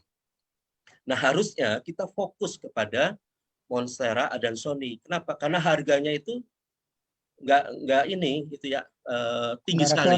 Iya, gitu. Tinggi sekali. Dan kalau kita bisa merubah yang normal tadi itu menjadi variegata, itu untungnya Masya Allah. Dan kita sedang siapkan di sini ingin menyampaikan kepada peserta tadi itu, sebenarnya cara mutasi variegata itu sama untuk semua tanaman. Nah, kita fokus pada itu. Begitu dia variegata saja, yang ribuan tadi itu bisa jadi jutaan. Dan beberapa anggota dari grup WA kita yang mutasi variegata, alhamdulillah sudah berhasil beberapa tadi itu mendapatkan mutasi varigatanya tadi itu ya. Gitu. Oh, jadi sengaja dikasih mutasi ya supaya punya bentuk yang berbeda atau warna yang berbeda ya. Saya harap begitu. Jadi kita Mas Dijadi, karena kita kan negara mega diversity tadi. Betul. Ya. Tanaman hias kita sangat banyak dan beragam dan sangat indah di hutan. Nah, kalau itu kemudian bisa kita variasikan lagi, maka tidak ada habisnya ini. Dan kita akan menjadi tuan rumah di rumah sendiri tadi itu mengenai tanaman hias houseplant ini. Gitu. Ya, ya. Dari Resha, Kak Resha, terkait penggunaan ZPT BAP yang digunakan bersamaan dengan TDZ untuk flowering in vitro, lalu media ditambahkan lagi dengan air kelapa, itu bagaimana efeknya ya Pak? Dikarenakan TDZ dan BAP sendiri termasuk ke dalam jenis sitokinin, dan dalam air kelapa juga terkandung hormon sitokinin. Jika semua itu diberikan bersamaan ke dalam plantlet, akan membuat plantlet menjadi keracunan apa tidak? Nah, gimana Mas? Jadi kalau kaitannya dengan flowering, pembungaan, jadi harusnya bukan ke arah sitokininnya. Ya. Jadi pertama, bahwa bunga yang harus diingat, bunga atau pembungaan itu adalah tahapan generatif. Tahapan generatif itu adalah tahapan setelah vegetatif. Jadi kita wajib membuat kultur tadi itu menjadi kultur dewasa, kultur tua, ya. Nah, itu bisa kita kaitkan dengan umur di kultur, atau kita bisa subkultur, kan gitu. Atau kita buat supaya dengan zat penghambat, sehingga dominasinya adalah sel-sel dewasa tua. Setelah dia mencapai kondisi dewasa tua tadi itu, baru kita berikan dia gabungan antara giberelin, dominasinya adalah giberelin, ya, gabungan giberelin dengan sitokininnya, tapi dominannya adalah giberelin. Nah, kemudian kayak air kelapa tadi itu kan sebenarnya selain hormon juga bisa, selain hormon juga ada bahan-bahan organik lainnya, cuma tidak terstandar. Akan lebih bagus kalau efeknya tadi itu kita fokuskan satu-satu tadi itu. Jadi misalnya untuk vitaminnya apa, terus misalnya aminonya tadi itu pepton, kita kasih glisin, kasein hidrolisat, myoinositol dan sebagainya itu, sehingga semuanya itu terstruktur dengan baik semuanya, dan insya Allah itu akan bisa berhasil, tidak akan keracunan, nggak masalah ya. Gitu. Oke, baik. Nah, ini dari Pak Edi Permana, ini menarik juga idenya ini. Pak Edi ini membuat lab kuljar dari kontainer bekas, kemudian disesuaikan dengan kondisi lab, ukuran 27 feet 2x4. Oh, bagus juga ya. Terus di situ sediakan kafe juga, wah asik. Ya. Iya. Nah, dari Muhammad Faizul, udah tanaman variegata di lab Esa Flora itu menggunakan mutagen apa, Mas? Iya. Ya, pertama Pak Edi, terima kasih, istri saya sedang di sana dan diterima baik oleh bawahan Pak Edi di sana, dan mereka sekarang sedang pelatihan kan gitu ya. Nah, kemudian untuk ini siapa ini tadi? Huda. Jadi untuk mutasi variegata Jadi yang sekarang digunakan itu kita fokus pada 3 zat, yaitu etil metilsulfonat (EMS), kemudian juga dia bisa membuat varigata itu adalah GA3 ekstrim, kemudian streptomycin ekstrim, ya. Nah, ekstrimnya ini yang belum diketemukan tadi itu. Dari beberapa literatur memang sudah diketahui, misalnya di kultur EMS itu 2 saja sudah bisa membuat mutasi. Tapi tidak seluruhnya mutasi varigata. Ada mutasi yang terkait dengan misalnya kandungan, morfologi, dan sebagainya. Tapi untuk varigata tadi itu sedang kita cari yang terbaiknya apa. Kemudian yang berikutnya kita juga sekarang sedang mengembangkan mutasi yang menggunakan radiasi sinar gamma. Jadi ada mahasiswa di sini yang meneliti mengenai itu. Dan ada beberapa jenis tanaman hias yang kita bawa ke Batan untuk diradiasi dan sedang diteliti sekarang. Ya. Oke, Mas, selain Esa Flora dan juga selain dari kawan-kawan alumni Esa Flora gitu ya, seberapa besar sih peta laboratorium kultur jaringan skala seperti Esa Flora ini di Indonesia? Seberapa banyak? Iya. Kalau melihat dari dulu sampai sekarang, harusnya sih sudah banyak ya, sudah banyak. Kembali kayak tadi itu sayangnya kita tidak mendata, tidak memanage tadi itu. Hanya beberapa tadi itu yang kadang-kadang lapor ke saya, Pak, saya lagi ini, Pak, saya gini. Padahal itu kalau data keren sekali itu ya, dari dulu sampai sekarang. Terus juga ada laporan-laporan yang kadang-kadang menyedihkan. Jadi ada beberapa peserta saya, Pak Edi, mohon maaf saya sudah tidak sanggup lagi, saya ingin berhenti kan gitu ya. Ada gitu. Juga dulu ada peserta pertama saya gitu ya. Beliau seorang hakim kan gitu ya. Pak Edi, saya harus sekolah nih, saya jual lab saya dulu. Monggo silakan. Jadi labnya itu dijual dengan kultur-kulturnya tadi itu untuk membiayai sekolah S3-nya kan gitu ya. Tapi kemudian mau bikin lab lagi kayaknya beliau, jadi sebenarnya sayang gitu ya. Kalau sudah terbangun lab tadi itu jangan cepat menyerah, jangan cepat putus asa. Karena tinggal di switch dikit gitu bisa beralih ke tanaman yang lain, bisa beralih ke ini. Jadi sebenarnya seringkali permasalahan-permasalahan tadi itu seringkali terjadi terkait dengan masalah kontaminasi atau misalnya SDM dan sebagainya itu yang seringkali menjadi orang membuat down lah gitu ya. Harusnya kayak gitu tuh jangan dipikul sendiri, kontak ke Esa Flora atau gimana sehingga insya Allah kita akan coba cari solusinya seperti itu. Apa tantangan Esa Flora, Mas, selama merintis, kemudian merawat, hingga hampir 30 tahun tetap eksis sekarang ini? Ya itu tadi, jadi kita berusaha untuk mengakomodir, membantu pihak-pihak yang ingin melaksanakan kultur jaringan. Karena pada waktu saya dulu mahasiswa, merasakan sekali, Mas. Jadi untuk melakukan kultur jaringan itu, mau beli bahan ini, susah. Nyari di mana, cari kemana-mana, oh adanya di lab ini, kita ngemis-ngemis ke sana, minta dikit, dan sebagainya.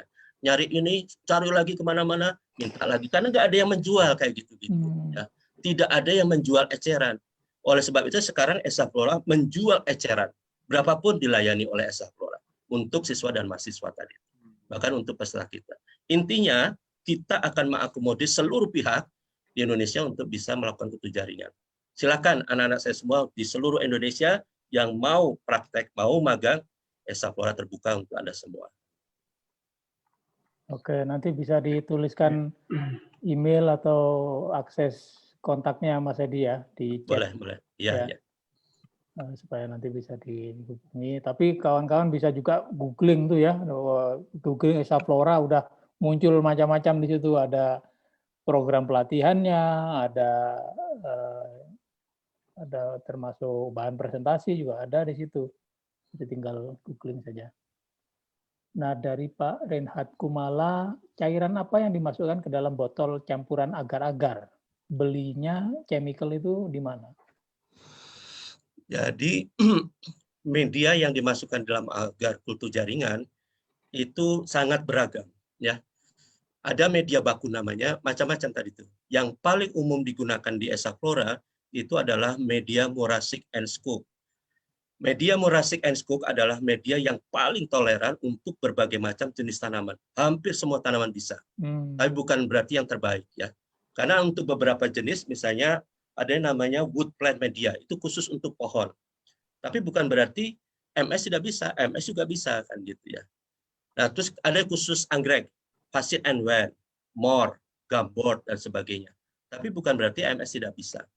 Nepenthes juga demikian. Nepenthes itu menggunakan 1/5 MS. Jadi yang harusnya 1 itu cuma 1/5-nya dari MS, itu untuk Nepenthes. Anggrek itu 1/2 dari MS, gitu dari pengalaman kita. Jadi cukup 1 itu. Dan nanti yang mempengaruhi dari keberhasilan arah pertumbuhan itu adalah formulasi hormonnya. Gitu. Wah, ini perlu training saya nih. Banyak istilah-istilah yang harus kita pelajarin, Mas Irwan. Betul. Nanti kapan-kapan kita ke rumahnya Mas. Iya. Kalian beli bunga. Terus, nah ini ya Mbak Astrid, tadi udah disampaikan ada program pelatihan, ya juga kalau misalnya Astrid mau mengumpulkan kawan-kawan gitu ya, bisa ada kayak in-house training juga bisa. Jadi silakan kontak Mas Edi Sandra. Itu sudah ada nama alamat, ada Instagram, ada email juga bisa, Mas. Oke, silakan dilanjut Mas Irwan kalau ada poin. Masih ada nggak ya? Sebentar saya cek. Saya ingin menyampaikan dikit ya. Jadi untuk kelompok-kelompok masyarakat tadi itu sebenarnya bisa dilakukan pengembangan kultur jaringan secara berkelompok. Iya, betul. Nah, kita sekarang sedang membina dan membimbing, mendampingi kelompok tani buah di Sukahati. Yang kebetulan mereka ini dibiayai oleh Dinas Pertaniannya. Gitu. Sukahati itu di mana? Di Cibinong. Oh, di Cibinong. Nah, itu ya memang hebat dia kelompok taninya. Dia punya visi ke depan gitu tadi itu. Jadi dia ingin belajar kultur jaringan, nanti ke depannya tidak lagi stack atau dengan sambungan dan sebagainya. Dan tadi itu dengan kultur jaringan kan arahnya banyak yang bisa dilakukan nanti ke depannya. Gitu. Nah, kembali bahwa ini tadi itu bukan sesuatu yang tadi itu mudah gitu ya. Jadi ini memang perlu tantangan, perlu terus dibimbing dan dibina. Nah, Esa Flora silakan akan membuka diri tadi itu kalau ada kelompok-kelompok tadi. Pak, kita kelompok tani ini akan buka ini secara monggo silakan. Kita support, kita bantu. Iya, itu yang dulu waktu saya berkunjung ke tempat Mas Edi itu membicarakan soal kemungkinan ini ya, membuat kampung kultur jaringan gitu ya. Kebetulan di Curug Ciung, Cikesi, Pandeglang itu kan kawan-kawan alumni IPB membuat kawasan pertanian kampung IPB. Oh iya. Dan itu saya membayangkan kalau bisa membuat laboratorium skala rumah tangga di masing-masing rumah tangga, katakanlah mereka produksi 100 atau 200 gitu ya. Nah itu sudah luar biasa itu ya. Jadi bisa juga ya Mas Edi ya, kalau ada kelompok tani atau beberapa orang berkumpul gitu ya, untuk bisa membuat bersama-sama. Iya. Dan juga saran saya begini, jadi kembali kayak tadi itu bahwa kultur jaringan memang sangat detail ya, sangat teknis. Sebenarnya peserta atau si tadi itu pengusaha tadi itu tidak wajib dia yang harus melakukan kan gitu ya. Jadi sebenarnya dia bisa meng-hire tenaga SMK yang memang dia sudah terampil mengenai itu. Jadi dia tidak dipusingkan dengan hal-hal teknis tadi itu. Kalau dia ikut pelatihan tadi itu hanya dalam kapasitas dia sebagai manajer, sebagai owner untuk bisa mengontrol tadi itu. Tolong buatkan media, tolong inisiasi ini, tolong itu akan lebih simpel kan gitu ya. Jadi ada peserta saya yang memang dia visi bisnisnya bagus, itu dia ikut pelatihan gini, kemudian dia setting ininya, oke Pak Edi, saya minta sarjananya 1, saya minta laborannya 3 kan gitu ya. Terus dia bikin perusahaan, dia kembangkan, dia buat varietas baru. Waktu itu namanya Jati Kencana, sukses besar. Gitu ya. Jadi sebenarnya bagaimana memanage dan mengelola tadi itu tidak harus kita yang melakoninya tadi itu. Apalagi kitanya sudah sibuk dan sebagainya, nggak akan sampai-sampai ke tujuan. Oke, kalau ya kita minta kawan-kawan jika ada mau bertanya langsung silakan saja komentar atau bertanya singkat gitu pada sisa waktu yang terakhir ini. Langsung saja nanya, buka kameranya atau buka mic-nya. jika ada.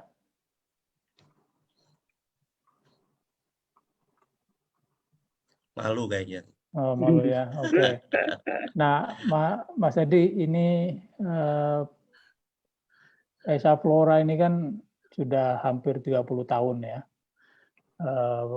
Luar biasa, sebuah organisasi, sebuah usaha yang berdiri lebih dari 1/4 abad itu sudah merupakan merupakan satu heritage tersendiri gitu, dan akan kelihatan survivalnya.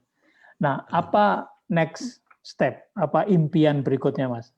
Mau kemana lagi nih, mau dibawa Esa Flora nih? Apa yang menjadi cita-cita besar yang akan menjadi capaian berikutnya? Ya. Pertama, bahwa karena memang saya bidangnya adalah konservasi, maka kembali tadi itu bahwa konservasi in vitro itu, mengoleksi keanekaragaman itu menjadi prioritas penting dan utama. Dan sebenarnya ini bukan hak atau ininya Esa Flora, itu Indonesia harusnya punya, kan gitu ya. Dan kita sebenarnya harus bekerja sama untuk itu. Saya bayangkan ada semacam kementerian itu khusus gedung bertingkat itu koleksi kultur itu mengenai tanaman. Wow, luar biasa. Ya kan? Jadi itu nilainya sangat hebat, nilainya sangat hebat. Dengan jualan itu saja rasanya sudah akan banyak sekali. Gitu. Jadi apa yang kita kembangkan ini bukan untuk Esa Flora. Esa Flora ini hanya menginisiasi, hanya memberikan inspirasi ya. Iya, betul. Jadi ke depannya saya berharap bahwa fungsi-fungsi Esa Flora ini bisa terus berjalan dan rapi. Kembali seperti tadi itu, bahwa Esa Flora ini saya berharap tidak akan berhenti walaupun saya sudah tidak ada. Nah, tadi saya nanya soal support dari pemerintah, Mas. Meskipun Mas Edi sendiri menyampaikan tidak berharap dari siapapun gitu ya. Tetapi sebagai sebuah negara tentu punya kewajiban untuk pertama melindungi segala sumber daya yang kita punyai, dan kita tahu sekarang laju erosi sumber daya genetik ini luar biasa gitu ya. Betul. Hutan alam yang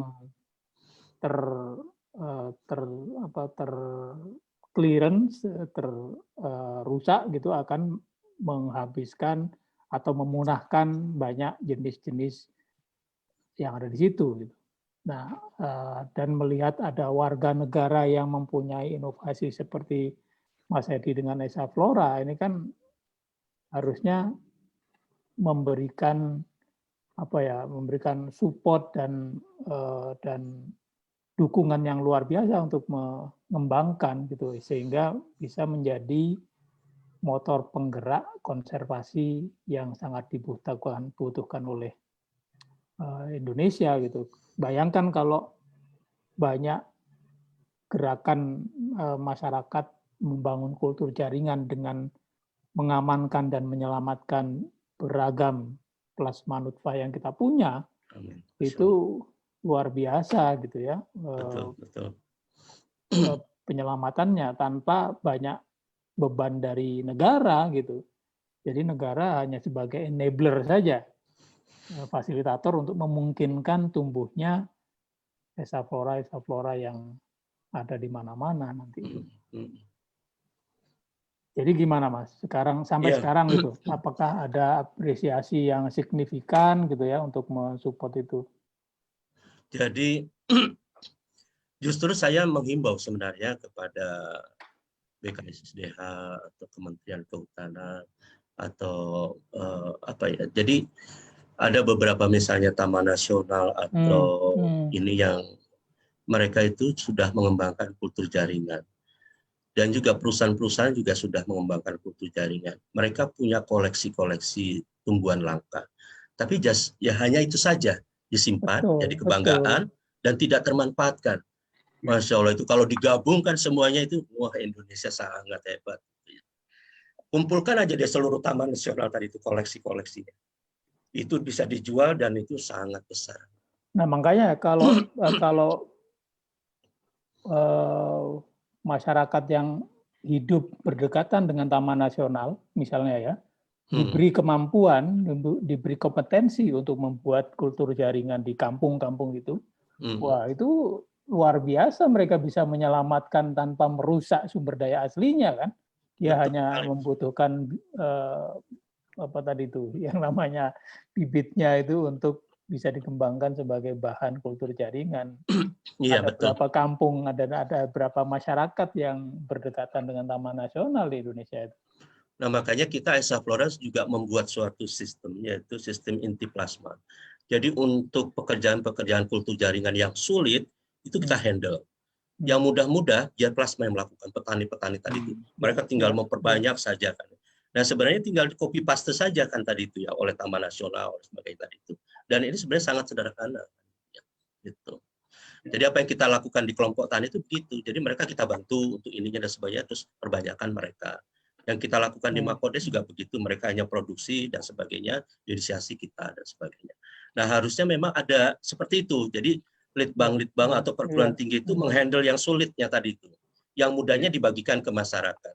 Hanya masalahnya sekarang adalah jenis-jenis tadi itu di-keep semuanya. Baik oleh perusahaan, oleh dan sebagainya, itu tidak tersebar ke masyarakat. Dan di Taman Nasional juga pikirannya kan melindungi, betul-betul melindungi gitu, sehingga masyarakat, dan karena masyarakat tidak punya kemampuan untuk membuat kultur jaringan, jadi mereka yang ngambil dari alam jadinya kan, itu yang diambil dijual gitu. Padahal kalau masyarakat bisa ditingkatkan kompetensinya untuk membuat kultur jaringan, maka tanpa merusak tanaman aslinya bisa diperbanyak. Insya Allah kita sudah mulai, Mas Dwi. Jadi untuk beberapa pihak, Taman Nasional, terus juga perusahaan swasta dan sebagainya itu, yang kebetulan dia adalah peserta ESA Flora, kita sudah ada connect dan sebagainya itu ya. Cuma memang kerjasama secara realnya tadi itu mengenai konservasi in vitro dan memanfaatkannya ke depan dan sebagainya. Saya membayangkan ke depannya itu kita nanti ekspor plasma nutfah, tapi yang sudah memang mendapatkan izin tadi itu secara legal, sertifikasinya, pembenihannya, semuanya dan sebagainya, dan itu akan bernilai sangat mahal. Jadi kayak misalnya tanaman yang dia mempunyai ekspresi gen tertentu itu sangat mahal, gitu ya. Nah, Mas, berkaitan dengan ekspor ini, Mas, bagaimana kita bisa memastikan bahwa apa yang kita ekspor itu justru tidak menjadi ya kalau bioprospecting kan orang mengambil sumber daya genetik kemudian dibawa keluar, kemudian mereka kembangkan sendiri menjadi berbagai bahan untuk komersialisasi bahan genetik itu. Nah, kalau yang di pikiran Mas Edi, ekspor tadi itu apakah juga membuka peluang menghabiskan genetivitas kita atau gimana? Iya, betul sekali itu. Jadi Mas Dwi, kalau kita tidak hati-hati bisa seperti itu. Makanya tadi itu seperti yang saya sampaikan, itu harus kita inikan benar, kita rencanakan benar, kita pastikan benar aturannya, sehingga tadi itu kalau memang kita sudah clear ini dan bisa dijual dan kita bisa manfaatkan, kita jual dengan nilai yang sangat tinggi, karena ini nanti mereka bisa melakukan sesuatu yang hebat kan gitu ya. Gitu. Nah, untuk sementara ini yang kayak gitu-gitu masih sangat jauh kayaknya, karena untuk yang seperti itu tadi itu, pertama yang membangun kultur jaringan juga belum banyak, kemudian untuk akses tanaman-tanaman langka juga belum banyak, sehingga para pengusaha yang mengkulturkan tadi itu umumnya adalah tanaman-tanaman horti. Jadi sekarang yang mau diekspor itu misalnya jahe merah kan gitu ya. Terus kemudian ada yang baru ini sekarang adalah kunyit hitam kan gitu ya. Nah, itu kalau bisa kita mengekspor itu dalam jumlah misalnya sangat besar tadi itu dan rutin, itu kan bisa sangat hebat. Betul, jadi tumbuhan obat itu juga sangat prospeksi kan ya. Sangat bagus lah prospeksi. Ya. Oke, baik. Ada lagi Mas Irwan? Sepertinya sudah tidak terlihat lagi yang baru. Terakhir dari Pak Yakti lagi, untuk media tabur anggrek apakah bisa diganti dengan pupuk daun? Iya, tadi itu jadi pupuk, tidak hanya pupuk daun saja, jadi harus ada tambahan bahan organiknya tadi itu, misalnya air kelapa, kemudian atau juga dengan ekstrak kentang. Jadi harus ada organik seperti dan gula ya terutama gitu. Mas, kalau training yang 4 hari itu ada termasuk tempat penginapan ya, biaya itu? Tidak. Oh enggak ya, jadi makanya itu juga jadi masalah itu. Tapi tempat trainingnya di Esa Flora. Iya, betul. Oh, oke. Jadi nanti kawan-kawan bisa nginep di sekitar situ lah, banyak tempat. Iya, kalau mahasiswa mereka nginep di tempat pegawai saya. Karena kos-kosan kan lumayan ya. Kalau peserta pelatihan mereka di hotel atau di Wisma. Ya, yang penting pagi datang lagi. Iya. Oke, baik. Waktunya karena sudah habis, kawan-kawan. Jika tidak ada yang mau bertanya lagi atau komentar lagi, akan kita segera akhiri. Oh, ini ada Mbak Astrid. Coba diakomodir dulu. Dari Astrid, akhir-akhir ini 4 tanaman saya filo mati. Pas saya lihat di pupuknya banyak binatang kecil. Wah, pakai apa ini Pak katanya? Binatang kecil tuh sekecil apa ini? Mungkin ada ulat atau kutu mungkin ya. Akarnya dimakan. Mbak Astrid silakan ngomong aja langsung. Mana Mbak Astrid, silakan. Halo Pak, salam kenal. Saya Astrid dari Jakarta. Iya. Nah, akhir-akhir ini filo saya mati Pak. Nah itu saya lihat itu di pupuknya itu banyak banget binatang kecil kayak semut tapi bisa terbang gitu. Setelah saya angkat, filo saya itu ternyata udah habis dimakan semua akar-akarnya sama bonggol-bonggolnya ya. Gitu ya. Saya udah coba pakai obat yang dari Bayer, itu nggak mempan ya Pak. Busuk atau gimana bonggolnya? Dia membusuk gitu Pak, tapi dimakanin habis. Iya. Makasih Jadi Pak. gini, ya, makasih Mbak Astrid. Jadi seringkali bahwa hama itu menjadi awal mula dari masuknya atau dia pembawa mikroba ya. Nah, untuk menangani hamanya tadi itu bisa menggunakan zat-zat insektisida tadi sudah benar kan gitu ya. Nah, kemungkinan tadi itu yang pengertian habis tadi itu karena dia tadi itu terserang oleh mikroba tadi itu. Jadi hama misalnya dia makan pertama kan gitu ya. Tapi dari situ dia juga mengantarkan mikroba. Dan yang membuat busuk itu seringkali adalah kalau tidak mikrobanya, bakteri dan jamurnya. Nah, itu yang seringkali sulit untuk bisa dihandle. Begitu mikroba itu sudah masuk, maka wajib amputasi kan gitu ya. Nah, kemudian untuk menanganinya kita sudah memberikan ininya di video YouTube bisa dilihat. Jadi wajib menggunakan antibiotik, Mbak Astrid. Jadi gitu. Jadi penanganannya harus sistemik. Karena kalau hanya sekedar dari luar saja nggak pengaruh. Karena mikrobanya tadi di dalam itu mungkin sudah menginvasi sangat dalam, sangat luas gitu ya. Jadi penanganannya harus dengan antibiotik tadi itu. Ada 3 antibiotik untuk bisa membunuh semua spektrum mikroba ya. Streptomycin. Itu antibiotik apa Pak? Sebenarnya bisa cari di ini antibiotik manusia, tapi spektrumnya luas tadi itu ya. 3 tadi itu. Jadi 1 untuk jamur, 1 lagi untuk mikroba gram positif, bakteri gram positif, 1 lagi adalah mikroba atau bakteri gram negatif. Itu adalah streptomycin, amoxicillin, dan chloramphenicol. 3 tadi itu ya. Atau sebenarnya ya, Pak. atau nanti bisa di ini ya, nanti di Esa Flora ada, coba dilihat di YouTube tadi itu. Di YouTube Esa Flora bisa dicek. Iya. Atau ada produk yang dari Amerika itu namanya PPM ya, Plant Preservative Mixture. Itu ada 1 tapi memang sangat mahal itu harganya. Oke. Apa Pak? Namanya apa Pak? PPM. PPM. PPM. Itu juga ada di YouTube. Plant Preservative Mixture ya. Plant Preservative Mixture ya. Ya, gitu ya Pak. Mbak Astrid ya. Kemudian dari Ica, silakan Cak. Terima kasih. Terima kasih Astrid. Ica, silakan Cak. Kalau mau langsung. Iya Pak. Iya Pak, izin bertanya untuk saya kan ingin aklimatisasi tanaman anggrek yang udah dibungakan secara in vitro flowering di kultur.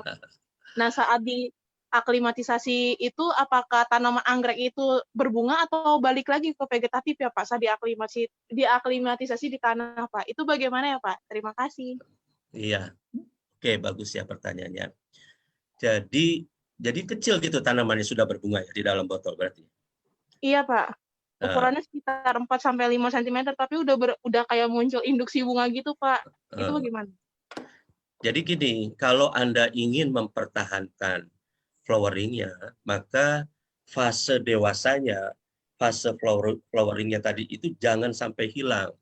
Hilang itu bagaimana? Begitu Anda keluarkan, Anda tanam di tempat yang media yang memadai untuk pertumbuhan, akan tumbuh sel-sel baru, akan tumbuh daun baru atau akar baru dan sebagainya. Bila semua tadi itu tumbuh yang baru tadi itu melebihi dominasi dari sel yang dewasa, dia nggak akan berbunga lagi. Jadi harus dijaga supaya pertumbuhan vegetatif tadi itu lebih kecil dibandingkan sel dewasanya tadi itu. Jadi harus bagusnya dikasih zat penghambat, ya, paklobutrazol, sehingga dia tidak dominan ke arah vegetatif, tapi ke arah flowering. Nah, untuk menjaga supaya dia floweringnya dapat terus bagus, maka doping atau asupan dari organiknya, terus juga hormon gibberellinnya, dan supporting untuk gizinya itu harus memadai. Itu juga ada di YouTube ya, silakan dilihat. Jadi Anda bisa jaga dengan catatan tadi itu, menjaga fase generatifnya tetap dominan. Intinya seperti itu ya. Baik, terima kasih banyak Pak. Baik, terima kasih Ica. Jadi kawan-kawan yang ingin secara teknis melihat berbagai panduan bisa berkunjung ke YouTube Esa Flora. Ya, googling aja YouTube Esa Flora, kemudian bisa dilihat di IG Esa Flora juga ada. Nah, di situ banyak informasi yang berkaitan dengan teknik-teknik macam-macam. Kemudian ada Alin, streptomycin bisa buat varigata dan antibiotik, Pak. Iya. Nah, ini lagi banyak yang pakai micin nih. Streptomycin, Pak. Oh, bukan micin ya. Tapi ada juga yang pakai micin tuh, Mas. Iya, ada memang. Tapi untuk pembungaan itu ya. Nah, streptomycin itu memang antibiotik kan gitu ya. Nah, antibiotik tadi itu biasa dipakai orang juga itu. Nah, jadi memang fungsinya bisa sebagai fungsi antibiotik, tapi pada konsentrasi ekstrim dia menyebabkan varigata, mutasi varigata. Nah, ekstrimnya tadi itu yang harus kita cari kan gitu ya. Kalau dalam kultur tadi itu konsentrasi 400 ppm sudah tinggi kan gitu. Mungkin kalau di luar kayaknya harus lebih tinggi lagi kan. Gitu. Jadi intinya adalah kayak sama seperti GA3. GA3 itu adalah hormon. Dia hormon pembungaan, hormon untuk mempercepat pembelahan sel. Tapi pada konsentrasi ekstrim, dia bisa menyebabkan mutasi varigata. Kembali adalah ekstrimnya tadi itu, ya, yang harus dipegang tadi itu. Nah, ekstrimnya berapa, itu yang harus kita cari, kan gitu. Dan itu harus diberikan di titik tumbuh. Jadi untuk membuat mutasi varigata, cirinya adalah zat tersebut mampu merubah DNA, tapi tidak mematikan sel. Itu adalah ciri zat mutasi tadi itu. Gitu. Nah, ini ada Diah Eka Puspita, DIP Unsyah, Aceh. Jika mutasi fisik sinar gamma, lebih baik dilakukan pada kalus atau pada plantlet? Iya, terima kasih Diah. Jadi, bagusnya itu dilakukan pada kalus atau embriosomatik ya. Karena kalau plantlet itu satu kesatuan individu, satu individu. Kalau kalus atau embriosomatik itu setiap sel kalusnya tadi itu, setiap embrionya itu satu individu. Sehingga kalau kita radiasi dengan sinar gamma, maka kalus yang masing-masing sel itu adalah individu akan beragam kenanya. Demikian juga yang embriosomatiknya. Kalau plantlet dia nanti kena radiasi, maka individu tadi itu yang kena kemungkinan adalah organ-organ daunnya dan sebagainya. Sementara titik meristemnya kemungkinan tidak kena. Gitu. Sehingga individu plantlet tadi itu tidak akan terjadi mutasi yang permanen. tapi mutasinya adalah mutasi yang tidak permanen itu karena mungkin daunnya, batangnya, dan sebagainya. Sementara meristemnya tidak pernah. Jadi sebaiknya kalau di radiasi sinar gamma, pakai kalus atau embriosomatik. Itu ya dia ya. Oke, baik kawan-kawan. Saya kira waktunya sudah melewati yang sudah kita rencanakan, tapi terima kasih, senang sekali banyak komentar dan banyak pertanyaan. Ini saya kira Mas Edi mudah-mudahan nanti bisa dibuat virtual klinik kultur jaringan nih supaya bisa lebih banyak waktu untuk ini ya, untuk diskusi dan bertanya secara teknis gitu. Nantilah kita pikirkan ya untuk membuat virtual training kultur jaringan. Ya, Mas Dwi aja lah yang melaksanakan. Ya, saya siap ini. Ya, nanti kita undang lah. Oke, baik. Terima kasih sekali Mas Edi Chandra dan kawan-kawan. Mas Edi, terima kasih atas semua pengetahuan dan informasinya yang disampaikan ke kita semua. Sangat menarik dan sangat inspiring gitu ya, terutama konsep yang dibawakan oleh Esa Flora dalam mengembangkan kultur jaringan skala rumah tangga ini luar biasa. Dan giving is powerful ya. Jadi memberikan pengetahuan pada orang lain itu ya, kalau di Islam kan termasuk amal jariah itu luar biasa. Amin. Tidak akan miskin dan tidak akan berkurang yang kita sebarkan ke orang lain. Sekali lagi terima kasih. Silakan Mas Irwan.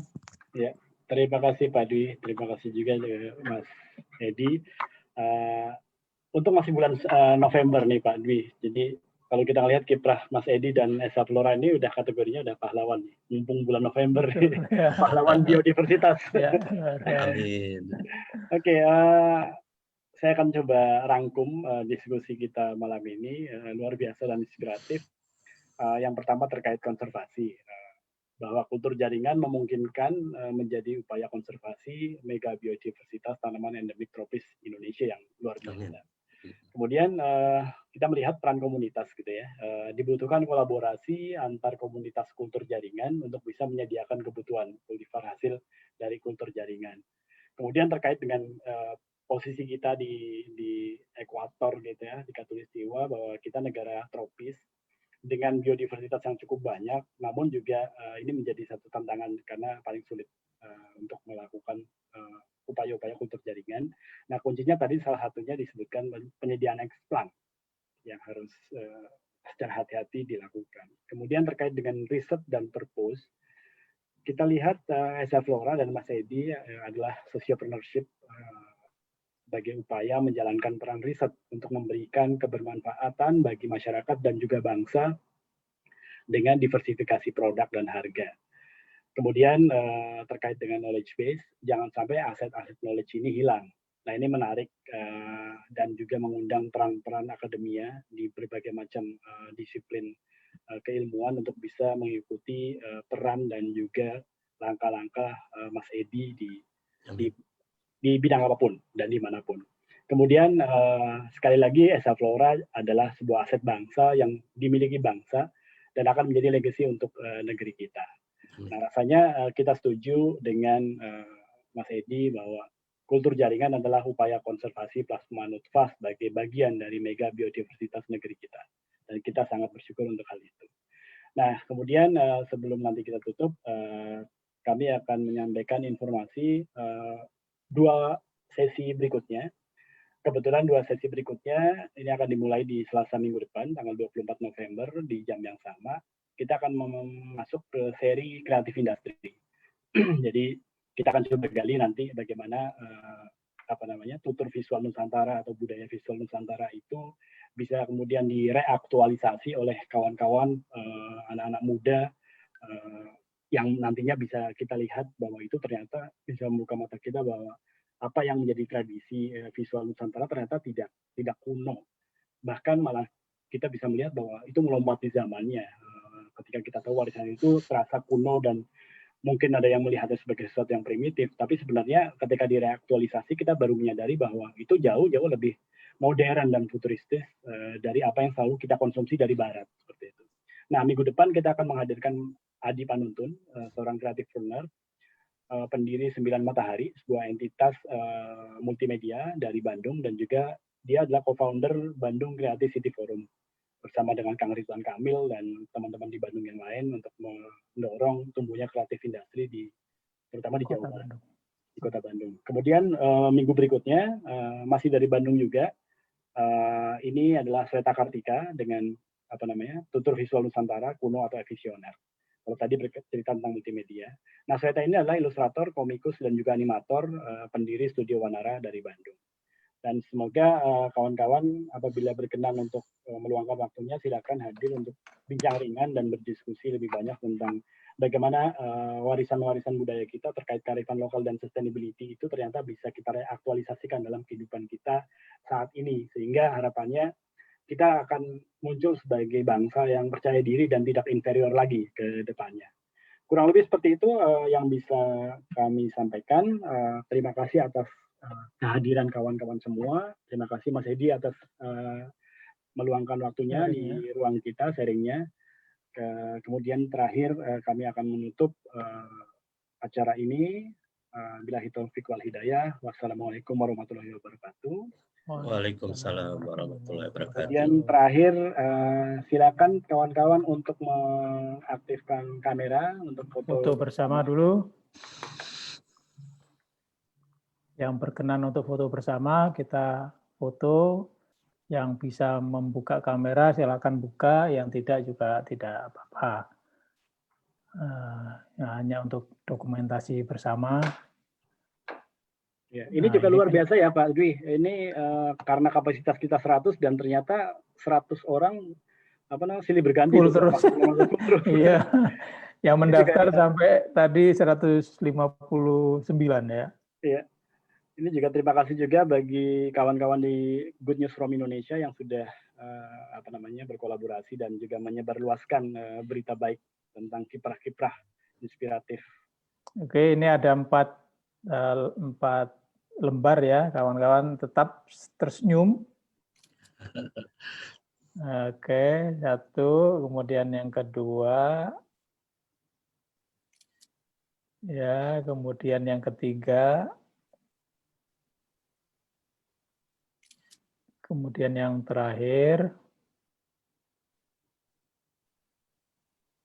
Oke, baik. Terima kasih kawan-kawan. Semoga tetap sehat dan tetap semangat dan sukses dalam berkarya ya.